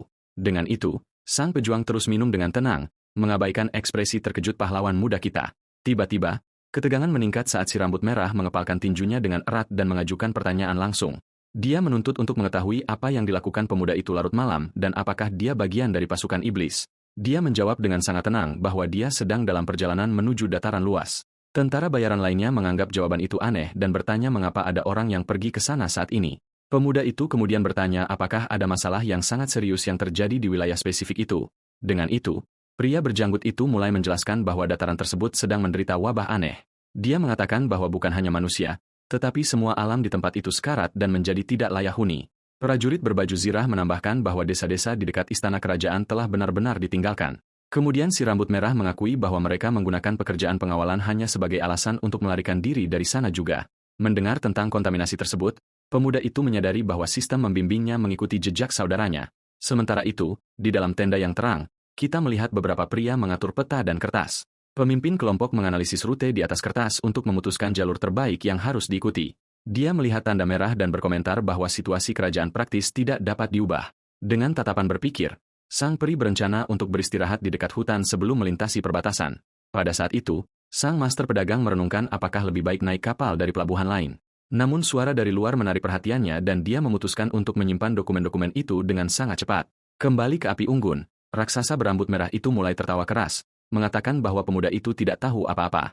Dia mengaku bahwa sedetik dia mengira pahlawan itu berasal dari pasukan Raja Iblis. Pria besar itu kemudian bersantai dan bertanya siapa sebenarnya pemuda itu karena dia tidak tampak seperti musuh. Tiba-tiba, sang master karavan mendekat dan orang-orang itu menyebutkan bahwa bos akhirnya terbangun. Pria berkacamata itu membelalak saat melihat wajah pahlawan dan tampak cukup terkejut. Sang protagonis juga bingung dengan reaksi mendadak orang asing itu saat dia menatap dengan intens. Kemudian, sang pri bertanya dengan nada rendah apakah pemuda di depannya itu adalah pahlawan legendaris yang agung. Pemuda itu menjadi agak tegang dan bertanya apakah nama pria elegan itu kebetulan Ro. Dari kejauhan, kita melihat camp kecil dikelilingi oleh bayang-bayang hutan yang sunyi dan lebat. Sang protagonis memutuskan untuk jujur dan memberitahu semua orang bahwa adik laki-lakinya melarikan diri dari rumah. Dengan pengungkapan ini, keheningan yang berat menyelimuti kelompok itu dan para tentara bayaran saling bertukar pandang. Pemimpin kelompok bertanya apakah dia tidak salah dengar, dan sang master pedagang dengan serius mengonfirmasi cerita itu, tetapi Erikson mengolok-oloknya, mengatakan bahwa jika melintasi dunia semudah itu, dia juga ingin mencobanya.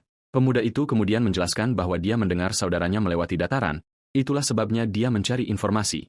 Pada saat itu, sang pri memperingatkan bahwa akan sangat sulit untuk menemukan sang penguasa karena dia sudah lama menghilang. Dengan ekspresi yang agak suram, pejuang Klar berkomentar bahwa beberapa rumor mengatakan dia telah meninggal dunia. Pahlawan itu terkejut dengan berita tersebut dan bertanya apakah penguasa yang kuat itu benar-benar telah pergi ke tempat yang lebih baik. Kita melihat gambar Megah Maracas, penguasa tanah yang dihormati oleh semua orang. Legenda mengatakan bahwa kemanapun dia berjalan, kehidupan akan tumbuh subur secara ajaib seketika. Hanya dengan sentuhan kakinya, tanah kering akan berubah menjadi halaman hijau yang penuh dengan bunga-bunga indah. Kekuatannya datang langsung dari jantung bumi, dan tidak ada yang bisa mendekati levelnya. Sang protagonis berpikir bahwa meskipun sesuatu terjadi, pengaruh seseorang yang begitu kuat tidak akan begitu saja lenyap. Dia bertanya-tanya apakah salah satu ujian yang disebutkan sebelumnya bisa merusak tanah tersebut.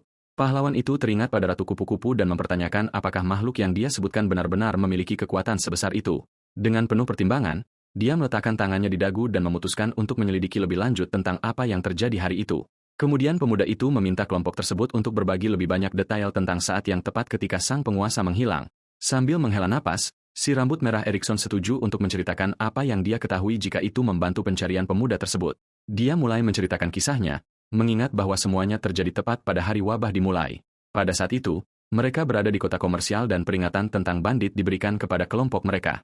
Dalam ingatannya, pria berjanggut itu mengeluh bahwa orang-orang terlalu khawatir tanpa alasan. Tetapi sang pri-roll memberikan kuliah dengan mengatakan bahwa rute yang dikenal baik adalah tempat di mana Anda harus paling berhati-hati. Tiba-tiba, getaran yang sangat kuat mengguncang tanah, membuat semua orang di sana siaga tinggi.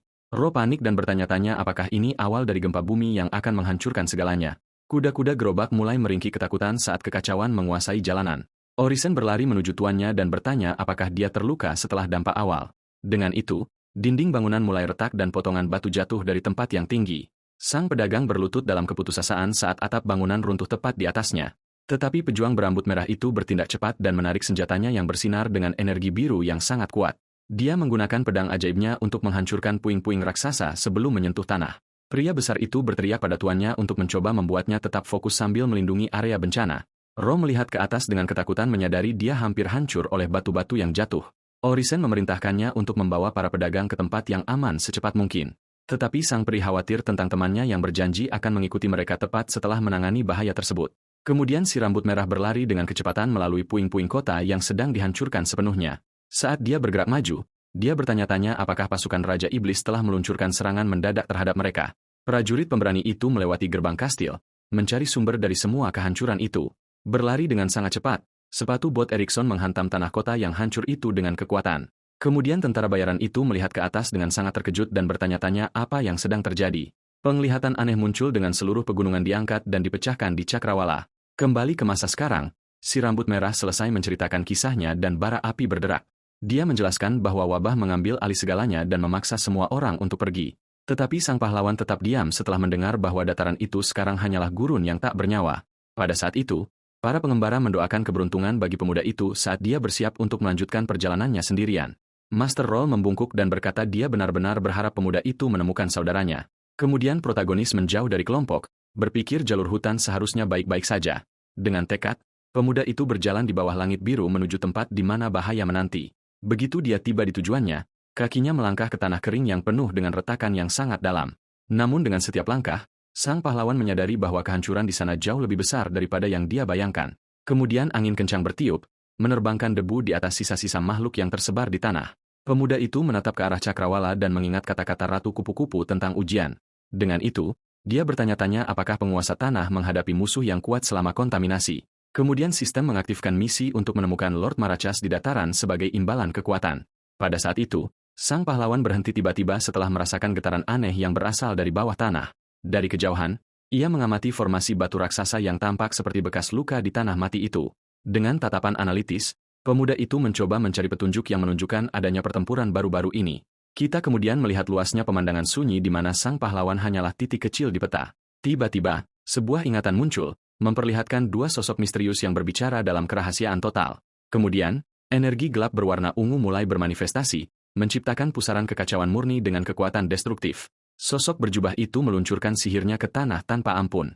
Pada saat itu, bumi mematuhi perintah tersebut dan mulai terangkat dalam blok-blok raksasa di mana-mana. Lord Marachas menggunakan kemampuan pamungkasnya untuk menciptakan penghalang raksasa melawan serangan itu. Namun, asap ungu terus maju, mencoba menembus pertahanan alami sang pelindung. Dengan suara memekakan telinga, bebatuan itu runtuh, menyebabkan kehancuran total di mana-mana. Itu adalah teknik yang disebut tembok besar, tetapi kini hanya tersisa batu-batu yang berserakan di tanah. Sang pahlawan berjalan di antara puing-puing dan tidak ragu bahwa penguasa tanah itu pernah berada di sana.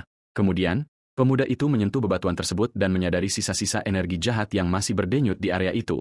Namun, ia menyesal karena waktu yang berlalu terlalu lama untuk bisa memahami detail pertarungan tersebut. Pemuda itu mengamati dataran tak berujung dan bertanya-tanya apakah ia harus mencari di setiap sudutnya.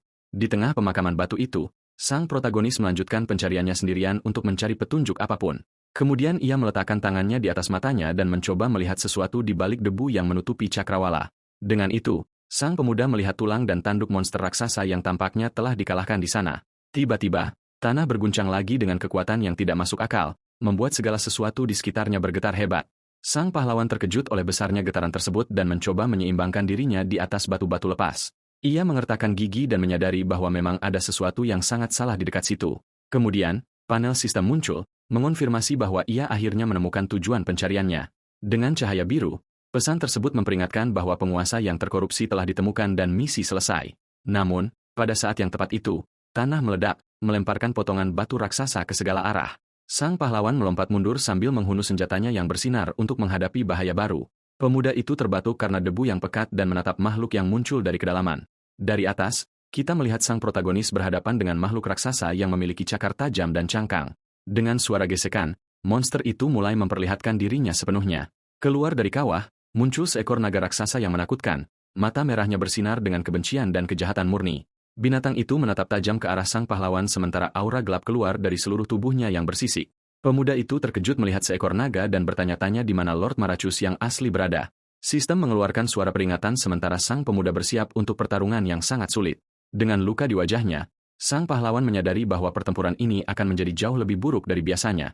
Kemudian, tugas baru mengharuskannya mengalahkan penguasa tanah yang terkorupsi untuk menyucikan jiwanya. Tiba-tiba, sang protagonis melayang di ruang hampa gelap di depan kabut ungu. Kemudian, versi gelap dari dirinya sendiri duduk di atas tubuhnya dan mulai mengejeknya dengan cara yang kejam. Sang pahlawan membuka matanya perlahan dan memanggil Barhas sambil mencoba mendapatkan kembali kesadaran, tetapi ia menyadari bahwa ia berbaring di tempat tidur yang nyaman di dalam ruangan yang terang dan bersih. Pada saat itu, sebuah tangan memegang secangkir teh dan sebuah suara bertanya apakah ia sudah bangun. Mantan Raja Iblis itu mengamati sang pemuda dan bertanya apa yang membawanya kembali ke dunia yang buruk itu. Dengan susah payah, sang pemuda duduk di tempat tidur dan mengulangi bahwa ia hanya ada di sana untuk menyelamatkan adik laki-lakinya. Kemudian sang pahlawan menatap pria tua itu dan menjelaskan bahwa ia mencari Marachas untuk mendapatkan informasi penting. Dengan itu, sang penguasa kegelapan dengan tenang menyesap tehnya dan berkomentar tentang fase pemberontakan sang pahlawan muda. Kita melihat peta dunia yang menunjukkan wilayah Boske dan juga kerajaan Adam. Kemudian narator memperkenalkan mantan Raja Iblis yang hanya dikenal dengan nama Black. Dengan itu, sang protagonis mengamati ibu kota dan bertanya-tanya bagaimana ia berakhir di tempat yang jauh itu. Pemuda itu kemudian teringat pemukulan yang ia terima sementara darah mengalir di wajahnya yang lelah. Pada saat itu, kita melihat sebuah tangan menarik kerah baju saat gerakan yang sangat mendadak. Namun, mantan bos kegelapan itu menyerang dengan energi ungunya, menunjukkan seluruh kekuatannya yang tidak masuk akal. Dengan serangan yang presisi, sang pahlawan terlempar jauh sementara ledakan magis terjadi.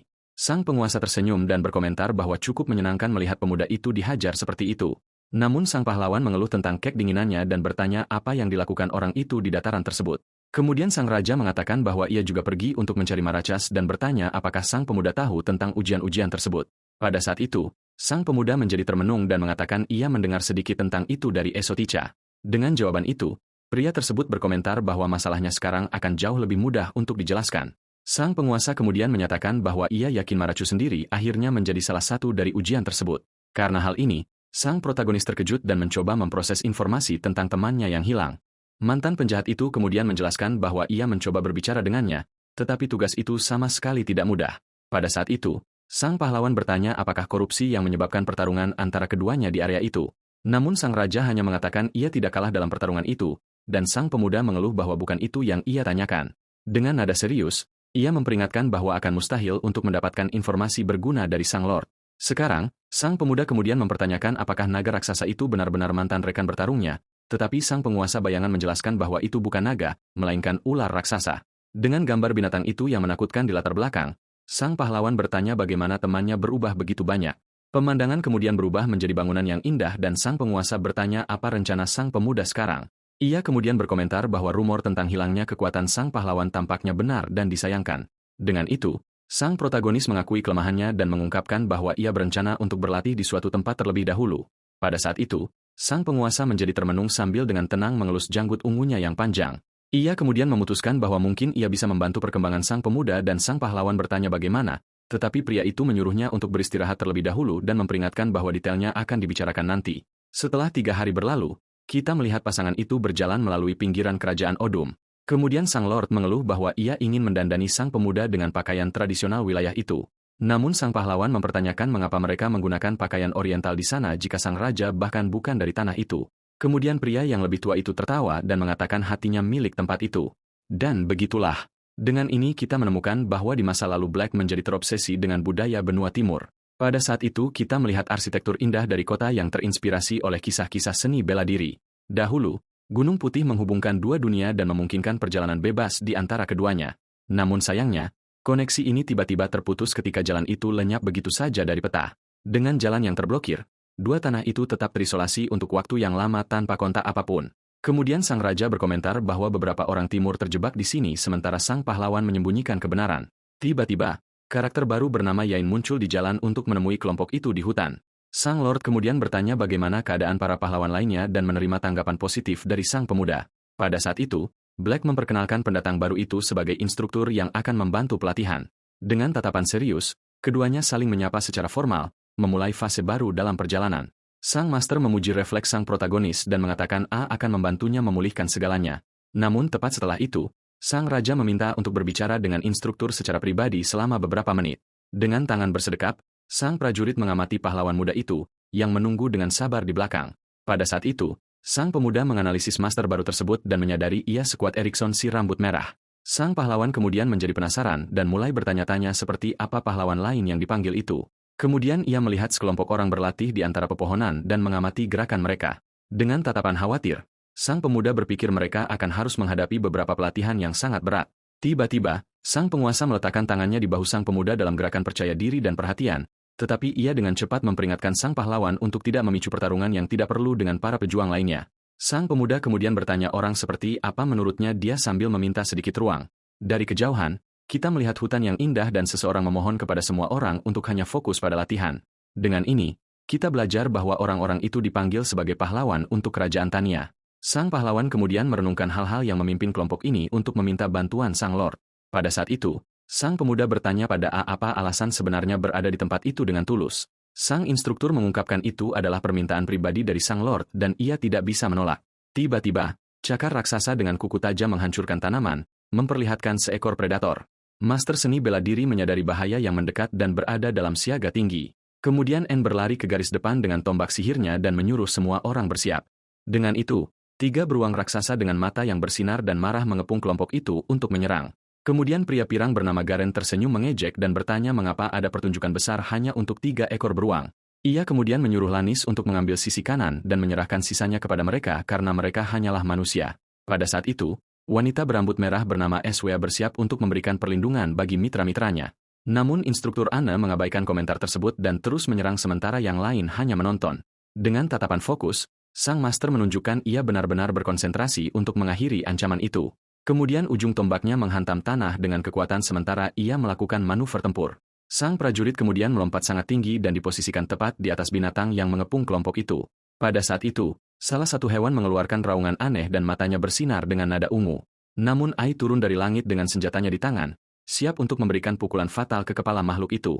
Karena ini, ledakan energi biru terjadi dan menghantam monster-monster itu, membersihkan jalan. Kita kemudian menyadari bahwa beruang-beruang itu memiliki tanda gelap di kepala mereka, menunjukkan mereka terkorupsi. Pria pirang itu kemudian berteriak dengan ironis, memuji kerja bagus sang pemandu, sementara sang protagonis hanya menonton. Dengan tangan bersedekap, sang pemuda berpikir bahwa para pahlawan itu hanyalah dibuang oleh kerajaan. Namun sang master berbaju biru terus maju melawan binatang itu dengan ketangkasan yang mengesankan. Pada saat itu, kita melihat wajah Anne dikelilingi oleh percikan biru sementara ia mempersiapkan serangannya. Dengan tatapan serius, sang protagonis menyadari bahwa ini adalah kesempatan untuk menguji kelompok itu. Kemudian, sang instruktur menyerang lagi dengan tombak bercahayanya, menunjukkan ketepatan dalam serangannya. Benturan keras menghantam target, menghasilkan gelombang kejut yang menyebarkan banyak debu. Dengan kekuatan besar, senjata itu menembus kulit tebal binatang itu, membuatnya kehilangan stabilitasnya.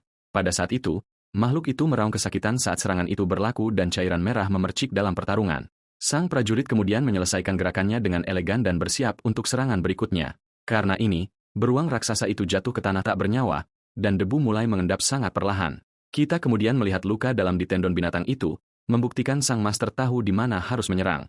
Sang pahlawan menyadari mereka mencoba membatasi gerakan target, tetapi bertanya-tanya mengapa. Pada saat itu, perisai Garin mulai bersinar terang, menunjukkan langkah berikutnya telah diambil. Kemudian, trio Tanya berkumpul di tepi hutan dan bertanya apakah semua orang siap untuk pesta. Dengan tatapan tidak setuju, sang pemuda berpikir tentang kebiasaan mencuri pengalaman dari orang lain.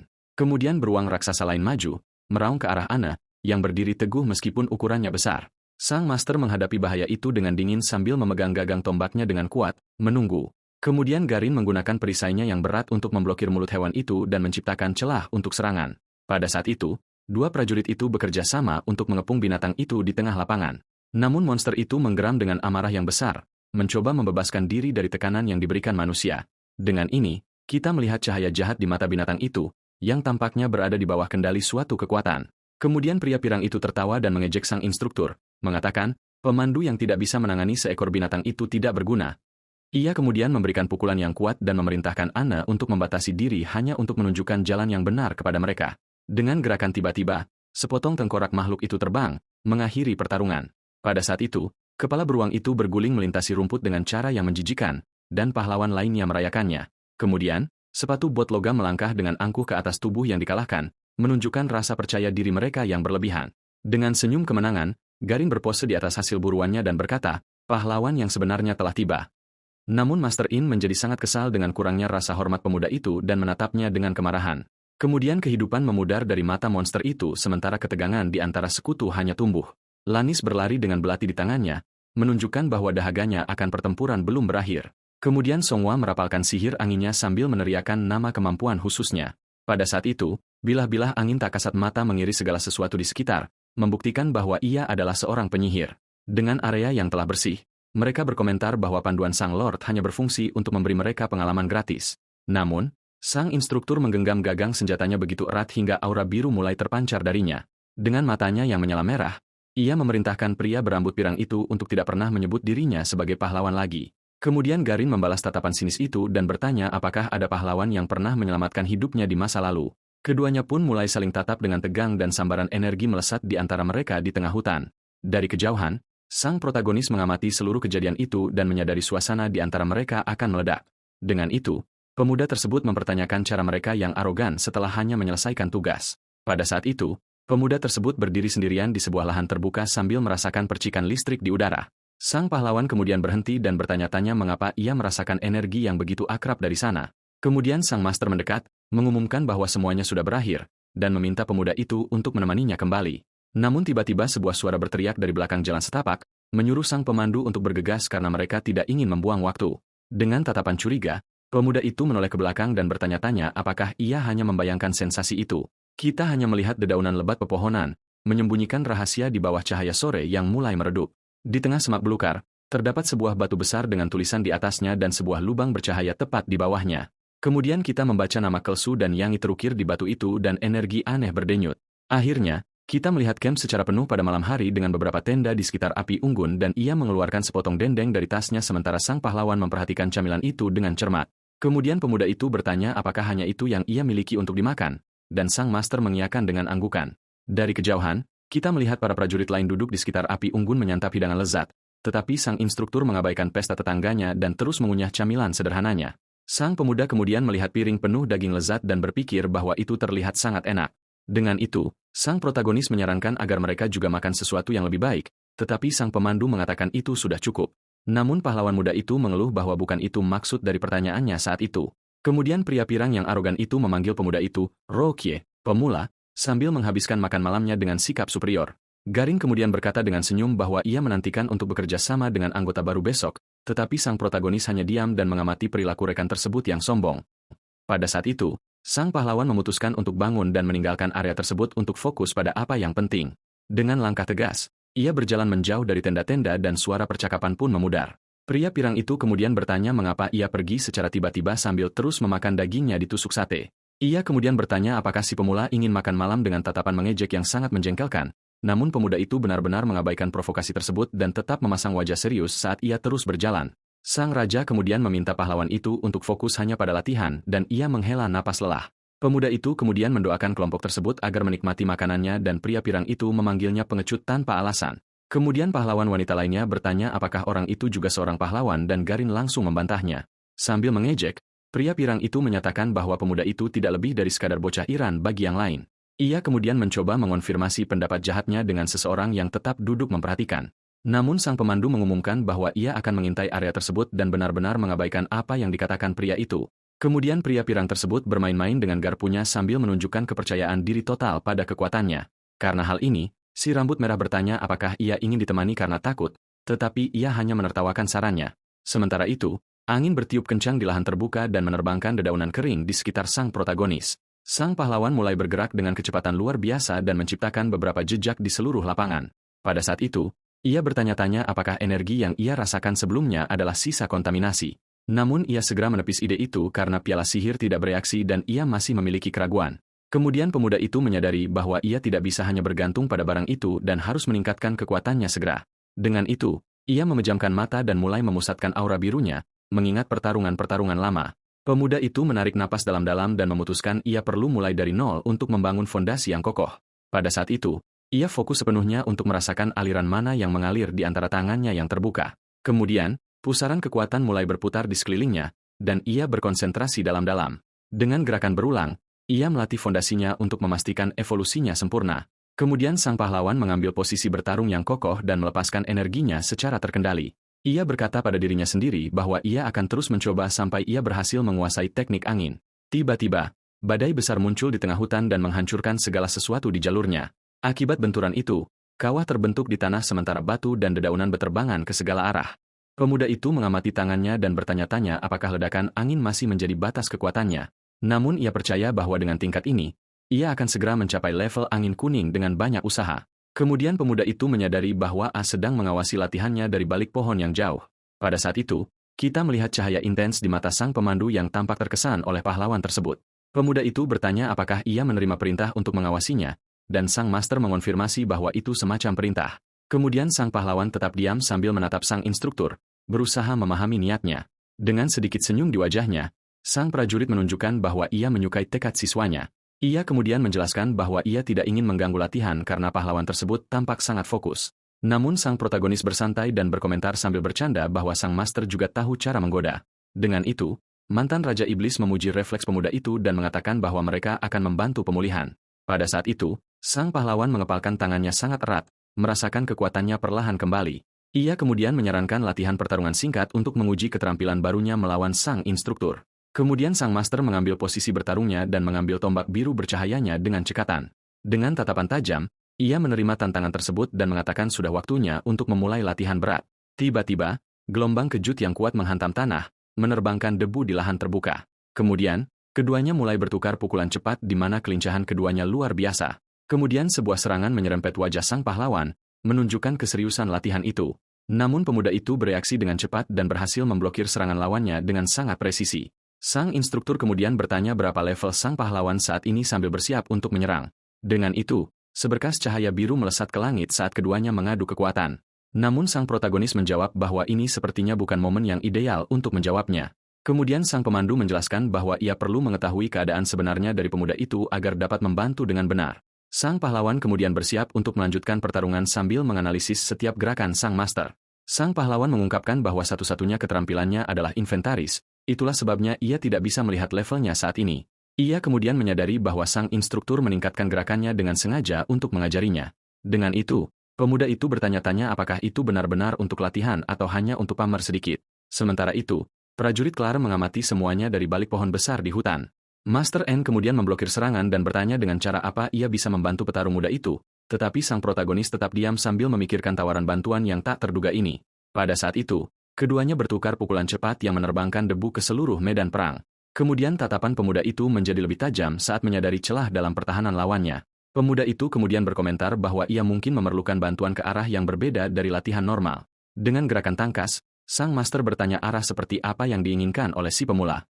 Kemudian sang protagonis bergerak seperti bayangan biru, dengan mudah menghindari senjata sang instruktur. Wajah Master N kemudian menunjukkan konsentrasi total saat ia fokus pada langkah-langkah siswanya dengan tendangan presisi. Sang pahlawan mencoba memukul sang master yang mempertahankan diri menggunakan gagang tombak. Namun pemuda itu mengatakan ia akan menceritakan detailnya nanti karena ia juga akan membutuhkan izin dari Lord Black. Kemudian prajurit berbaju biru itu memuji evolusi cepat tersebut dan sang pahlawan mengucapkan terima kasih atas dukungan yang diterima. Sang pahlawan kemudian mengajukan pertanyaan serius tentang kapan pahlawan lain mulai dipanggil dengan itu, dan ia menjawab bahwa itu sekitar 1 tahun yang lalu, bertepatan dengan waktu pahlawan itu berhenti. Pada saat itu, sang master menyadari bahwa serangan pemuda itu menjadi lebih tajam dan berbahaya. Kemudian sang instruktur melepaskan senyum kepuasan, melihat bahwa pahlawan itu adalah siapa yang ia harapkan. Sang protagonis kemudian mempertahankan postur tubuh yang kokoh sementara aura mana biru beredar di sekelilingnya. Dengan itu, ia merenungkan tentang para dewa. Mereka mengatakan tidak memiliki sumber daya untuk pemanggilan baru. Pada saat itu, pemuda itu bertanya-tanya siapa yang sebenarnya membawa pahlawan-pahlawan ini dan bagaimana mereka melakukannya. Kemudian kita melihat bahwa kontaminasi memengaruhi bahkan para penguasa kuat di dunia itu. Ia kemudian mencurigai mungkin ada pengkhianat di antara para dewa atau bahwa mereka telah rusak. Dengan pemikiran ini, sang pahlawan memutuskan ia harus memasukkan Black sendiri ke dalam daftar tersangka. Pada saat itu, pemuda itu melakukan gerakan manual cepat untuk menghindari ujung tombak musuh. Kemudian, sang instruktur memberikan rangkaian tusukan cepat yang harus dihindari oleh sang pahlawan. Master N kemudian terkejut menyadari bahwa kecepatan petarung muda itu telah meningkat pesat.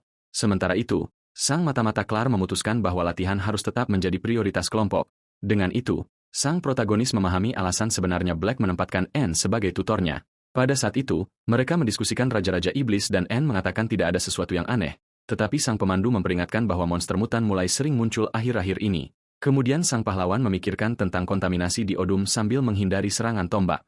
Pemuda itu kemudian bertanya-tanya seberapa banyak mantan Raja Iblis tahu tentang semua kebingungan ini. Tiba-tiba, mata sang master melebar saat ia tertangkap basah oleh manuver dari sang pahlawan. Dengan kepalan tangan yang erat, pemuda itu menghantam senjata lawannya, menunjukkan kekuatannya yang telah pulih. Pada saat itu, ledakan angin menghantam lahan terbuka, menciptakan pusaran energi murni. Prajurit berbaju biru itu bergerak cepat agar tidak terseret oleh badai sang pahlawan. Sang instruktur kemudian bertanya apa hubungan sebenarnya sang pahlawan dengan sang penguasa kegelapan. Dengan tenang, pemuda itu menjawab bahwa mereka memiliki hubungan lama, dan ia meminta bantuan untuk latihan. Kemudian N menyadari ada rahasia yang masih belum membuat pahlawan itu merasa nyaman untuk dibagikan. Tetapi pemuda itu bercanda, mengatakan situasinya pasti jauh lebih sulit bagi sang lord daripada baginya. Dengan itu, sang master memutuskan untuk mengakhiri pertarungan hari ini dan memberitahu pemuda itu untuk beristirahat untuk hari berikutnya. Pada saat itu, sang pahlawan mengamati sang instruktur pergi dan menyesal tidak melihat semua tekniknya. Kemudian, sepatu sang master menginjak rumput basah saat ia bergerak menjauh dalam diam menembus hutan, lalu menoleh ke belakang sekali lagi, mempertahankan ekspresi bijaksana tentang muridnya. Dari kejauhan, ia mengamati anggota kelompok lain yang terus melatih serangan mereka dalam kegelapan. Kita kemudian melihat pemandangan udara dari camp dengan tenda-tenda yang diterangi oleh api unggun. Kemudian Garin berkomentar tentang menjadi satu-satunya pahlawan yang membawa minuman beralkohol di inventarisnya. Dengan tatapan ironis, si rambut merah bertanya mengapa prajurit itu butuh waktu lama untuk kembali. Clark kemudian beralasan bahwa ia pergi jauh untuk privasi dan mengeluh tentang kurangnya kamar mandi. Dengan itu, pria pirang yang sombong itu menyatakan bahwa ia menyukai dunia ini, tetapi mengakui ia merindukan ponsel pintarnya. Pada saat itu, pria besar itu mengatakan bahwa di bumi ada terlalu banyak aturan, dan ia lebih menyukai kebebasan. Begitu matahari terbit, hutan mengungkapkan keindahannya dengan pepohonan yang tertutup cahaya pagi. Kemudian bilah tajam menembus kulit binatang buas, memercikkan cairan merah ke atas rumput. Kemudian para pahlawan Tanya muncul sebagai pemenang atas tubuh beruang mutan yang mereka kalahkan. Namun sang protagonis melepaskan nguapan mengantuk dan Anne menegurnya karena terlalu berlebihan saat latihan malam. Dengan tangan bersedekap, pemuda itu mengatakan ia bersenang-senang dan sang master memberitahu semua orang untuk tetap waspada. Tiba-tiba, pria pirang itu berteriak, memanggil si pemula, dan suasana damai pun hancur oleh kekasarannya. Prajurit Garin kemudian dengan marah mempertanyakan berapa lama pemuda itu berencana untuk tetap berada di barisan belakang. Garin, sambil mengejek si pemula, mengatakan bahwa jika ia bekerja keras, pekerjaan kelompok akan lebih mudah. Kemudian, pria pirang itu menunjuk hutan dan memperingatkan bahwa satu-satunya fungsi pemuda itu adalah berfungsi sebagai perisai. Namun sang protagonis menatap pria itu dengan tatapan bosan, tidak terpengaruh oleh kurangnya sopan santun. Pada saat itu, sang pahlawan mulai melakukan peregangan sambil menyarankan agar ia beristirahat sedikit. Dengan satu tangan di bahu sang instruktur, pemuda itu mengumumkan bahwa ia akan bertarung sekarang untuk membangunkan tubuhnya. Kemudian pria besar berbaju zirah itu menyuruh si pemula untuk segera bergerak jika ia menginginkan pengalaman. Kemudian ujung tombak mulai bersinar terang dengan energi biru yang menerangi lahan terbuka. Sang pahlawan menggenggam senjatanya dengan kuat dan memperingatkan bahwa ia tidak akan bersikap lunak pada para makhluk itu seperti tuannya. Dengan senyum sinis, prajurit Garen mendengus menghina saat melihat keberanian bocah itu. Dari kejauhan, kita melihat hutan yang lebat dan suara burung-burung yang berhamburan menunjukkan bahwa pertarungan akan segera dimulai. Kemudian, cakar raksasa seekor beruang menghantam tanah, dan sang pahlawan menjelaskan cara kerja senjatanya. Seekor binatang buas raksasa kemudian melompat ke arah pemuda itu, yang berteriak terkejut sambil bersiap menerima serangan. Dengan tenang, ia berpikir bahwa ia harus merilekskan tubuhnya dan memegang senjata dengan cara yang ringan dan gesit. Tepat pada saat serangan terjadi, pemuda itu melayangkan tebasan horizontal yang mengenai dada monster tersebut. Kemudian ia memutar tombaknya di antara jari-jarinya dengan ketangkasan luar biasa, menunjukkan kendalinya. Sang pahlawan tetap fokus penuh pada pertarungan sambil mengamati setiap gerakan makhluk di dalam hutan. Kemudian, pemuda itu mengerahkan seluruh kekuatannya untuk serangan dari atas ke bawah yang menghasilkan jejak cahaya biru. Dengan tatapan cepat dan analitis, sang protagonis mencari titik lemah dalam pertahanan musuh. Kemudian beruang-beruang itu mengaum marah dan pemuda itu merenungkan bahwa menjaga jarak adalah rahasia untuk menang. Ia meluncur di bawah cakar binatang itu dan menjelaskan bahwa ia memilih tombak untuk melawan target berukuran besar. Sang pahlawan menyatakan bahwa tidak ada alat yang lebih baik untuk mengompensasi kurangnya kekuatan fisik dalam pertarungan. Pada saat itu, ia menyalurkan mana ke ujung senjata agar bisa menembus kulit tebal binatang itu. Dengan gerakan melingkar, pemuda itu membelah udara lagi, mengenai musuh lain yang sedang mendekat. Kemudian makhluk itu mengeluarkan erangan kesakitan saat jatuh dengan keras ke tanah setelah terkena serangan. Sang pahlawan kemudian berpikir bahwa ketika musuh berhenti bergerak, itu adalah saat yang tepat untuk menyerang titik vital mereka. Dengan seruan perang, pemuda itu menyerang leher beruang tersebut dan cairan merah memercik kemana-mana. Namun, binatang buas lain muncul dari belakang dan sang pahlawan mengeluhkan situasi berbahaya itu sambil mempertahankan diri. Pemuda itu menggunakan gagang tombak untuk memblokir serangan, namun akhirnya terdorong mundur oleh kekuatan makhluk itu. Kemudian ia menggertakkan gigi dan mengakui bahwa ukuran monster-monster itu benar-benar sesuai dengan reputasinya. Sang pahlawan kemudian melompati kepala musuh dan menancapkan senjatanya dengan sekuat tenaga untuk mengakhiri ancaman tersebut. Dengan lompatan akrobatik, pemuda itu terbang di udara dan mengamati medan perang dari atas. Segera setelah ia menyentuh tanah, debu membumbung dan pemuda itu bersiap menghadapi gelombang serangan berikutnya. Sambil berpikir, ia berkomentar bahwa situasi akan menjadi sangat buruk jika ia tidak berhasil menghindar tepat waktu. Dari atas, kita melihat para monster itu bergerak maju, dan sang pahlawan mengakui mereka jauh lebih tangguh daripada yang ia kira. Kemudian kilatan putih melintasi pemandangan dengan kecepatan tinggi, menandakan pertarungan telah meningkat. Beruang raksasa itu kemudian berlari ke arah pahlawan dengan mulut terbuka, siap melahapnya. Dengan cahaya yang kuat, pemuda itu melakukan tebasan melintang yang membelah monster itu menjadi dua. Kemudian binatang itu hancur menjadi partikel ungu sementara sang protagonis berlari menuju sisa kawanannya. Dari kejauhan, kelompok itu mengamati dan Garen berkomentar bahwa si pemula itu tidak terlalu buruk dan masih punya energi. Tetapi si pria berambut pirang menyarankan untuk menunggu sedikit lebih lama karena ia yakin bocah itu akan berteriak minta tolong. Sang pahlawan melompat lagi menuju bahaya sambil mempersiapkan serangan udara dengan tombaknya. Kemudian kita melihat mata monster itu bersinar dengan warna ungu yang menyeramkan. Pemuda itu kemudian menusuk tengkorak binatang itu dengan sinar cahaya biru yang menembus hewan tersebut. Beruang itu mengeluarkan raungan terakhir yang mengerikan, dan sang pahlawan tetap tenang di tengah pemandangan yang berantakan itu. Pada saat itu, pemuda itu memusatkan mana pada senjatanya, dan huruf R berwarna kebiruan menyelimuti seluruh tubuhnya. Dengan tatapan penuh tekad, ia mengarahkan ujung tajamnya ke target berikutnya, menatapnya tajam. Sang protagonis kemudian menghantam pusat dahi musuh, melepaskan energi yang dahsyat. Kemudian badai yang kuat muncul di tempat itu, menciptakan tornado yang melemparkan tubuh-tubuh itu jauh ke kejauhan. Sang pahlawan menarik napas dalam-dalam untuk memulihkan napasnya, dan angin meniup rambutnya selama jeda singkat. Sambil melihat jejak yang ditinggalkan, ia bertanya-tanya mengapa jumlah monster itu tidak berhenti bertambah. Kemudian pemuda itu menyadari ada jenis makhluk lain di sana selain beruang hutan. Kita kemudian melihat cakar hitam yang aneh keluar dari bayang-bayang dan pemuda itu menyadari bahwa itu berbahaya. Dengan senyum di wajahnya, pria berambut pirang itu mengatakan bahwa beruang-beruang itu sedang bersenang-senang dan Song menonton.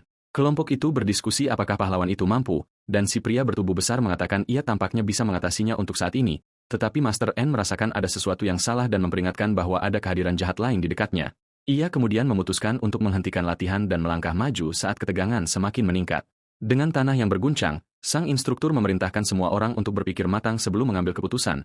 Lalu ia menghadapi prajurit berbaju zirah itu dan bertanya apa yang menurutnya sedang ia lakukan sekarang. Namun pria berambut pirang itu mengejeknya dan mengatakan ia lebih suka jika sang pemandu tidak ikut campur dalam pertarungan. Kemudian sang master menyipitkan mata dan berpikir bahwa menghadapi mereka bertiga bukanlah masalah terbesar.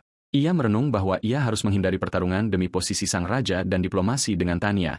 Kemudian sang master menyetujui syarat tersebut dan memukulkan gagang senjatanya ke tanah untuk mengakhiri percakapan. Namun ia memperingatkan dengan serius bahwa ia tidak akan menunggu perintah dari siapapun jika bahayanya menjadi terlalu besar. Kemudian pria berambut pirang itu tersenyum mengejek dan mengatakan mereka bisa mendiskusikannya saat waktunya tiba. Kita melihat sang pahlawan dikelilingi oleh binatang buas di tengah lapangan terbuka dan ia berpikir situasi ini masih bisa dikendalikan. Dengan tatapan tajam, prajurit berbaju biru itu memutuskan untuk menunggu sedikit lebih lama untuk melihat yang lainnya. Pada saat itu, pemuda itu menyadari para pahlawan sombong itu tidak akan bergerak untuk membantu. Kemudian beruang raksasa mengaum dan sang pahlawan mengerti bahwa mereka hanya menunggunya sampai lelah. Kemudian beberapa binatang buas mengepung pemuda itu sekaligus, menunjukkan lingkaran itu semakin menyempit. Namun sang protagonis menggunakan skill sihir dan menyatakan mereka tidak akan punya kesempatan untuk melawannya. Dari kejauhan, pria berambut pirang itu mengamati bilah-bilah terbang dan berkomentar dengan nada meremehkan bahwa itu semua hanya untuk pamer. Dengan senyum yakin, si kasar itu mengatakan si bocah bahkan tidak bisa menggoresnya. Pada saat itu, kita melihat beberapa tebasan cahaya biru merobek udara saat sang pahlawan melakukan tekniknya. Kemudian, pemuda itu terus menghadapi gerombolan monster dan merenungkan tentang makhluk hutan itu. Kemudian, bayangan monster aneh muncul, dan pemuda itu curiga ia lebih kuat daripada yang eksotis. Dengan tekad, sang pahlawan mempersiapkan senjatanya yang bersinar, berpikir ia harus bertindak sebelum binatang itu melakukannya. Pada saat itu, sang pahlawan mencoba mengubah pertarungan itu menjadi duel individu sambil menebas para monster. Sementara itu, Clark bertanya mengapa pria berambut pirang itu sangat membenci pemuda itu padahal ia tidak melakukan kesalahan apapun. Kemudian, Garen menggaruk kepalanya dan menjawab, tidak ada alasan nyata selain wajah pahlawan muda itu. Dengan bidikan close-up pada wajah sang protagonis, kita melihat tatapan seriusnya yang tampaknya mengganggu Garen. Pada saat itu, kita melihat pria berambut pirang itu merasa terprovokasi hanya karena cara tenang pemuda itu menatap. Si kasar itu kemudian mengakui bahwa sikap pahlawan itu membuatnya sangat jengkel. Dengan itu, tubuh monster yang dikalahkan mulai larut menjadi asap ungu di seluruh lapangan. Pahlawan muda itu menghela napas panjang untuk berkonsentrasi dan memulihkan energi dari pertarungan. Tiba-tiba, cakar raksasa menghancurkan tanah, membuat debu dan batu beterbangan di hutan itu. Pada saat itu, sang pahlawan melirik ke samping saat merasakan tekanan luar biasa di belakangnya. Seekor binatang buas besar dan gelap kemudian muncul sambil mengaum dan pemuda itu bertanya apakah ia akhirnya telah tiba. Dengan gerakan kabur, kita melihat sang pahlawan bersiap menghadapi tantangan baru yang muncul. Kemudian sistem menampilkan misi untuk memurnikan beruang yang terkorupsi untuk memulihkan kekuatannya. Kita melihat ukuran binatang itu yang tidak masuk akal di hadapan sang pahlawan yang tampak kecil di samping monster itu, dan kemudian ia terkejut menyadari bahwa makhluk itu bukanlah mutan sederhana seperti yang lainnya. Dengan itu, sang instruktur berlari untuk membantu pemuda itu, mengatakan bahwa terlalu berbahaya untuk bertarung sendirian. Tiba-tiba, tebasan kemerahan melintasi layar, menandakan serangan kejutan yang datang entah dari mana. Kemudian, wajah sang master diterangi oleh cahaya yang menyeramkan, dan matanya terbelalak karena terkejut.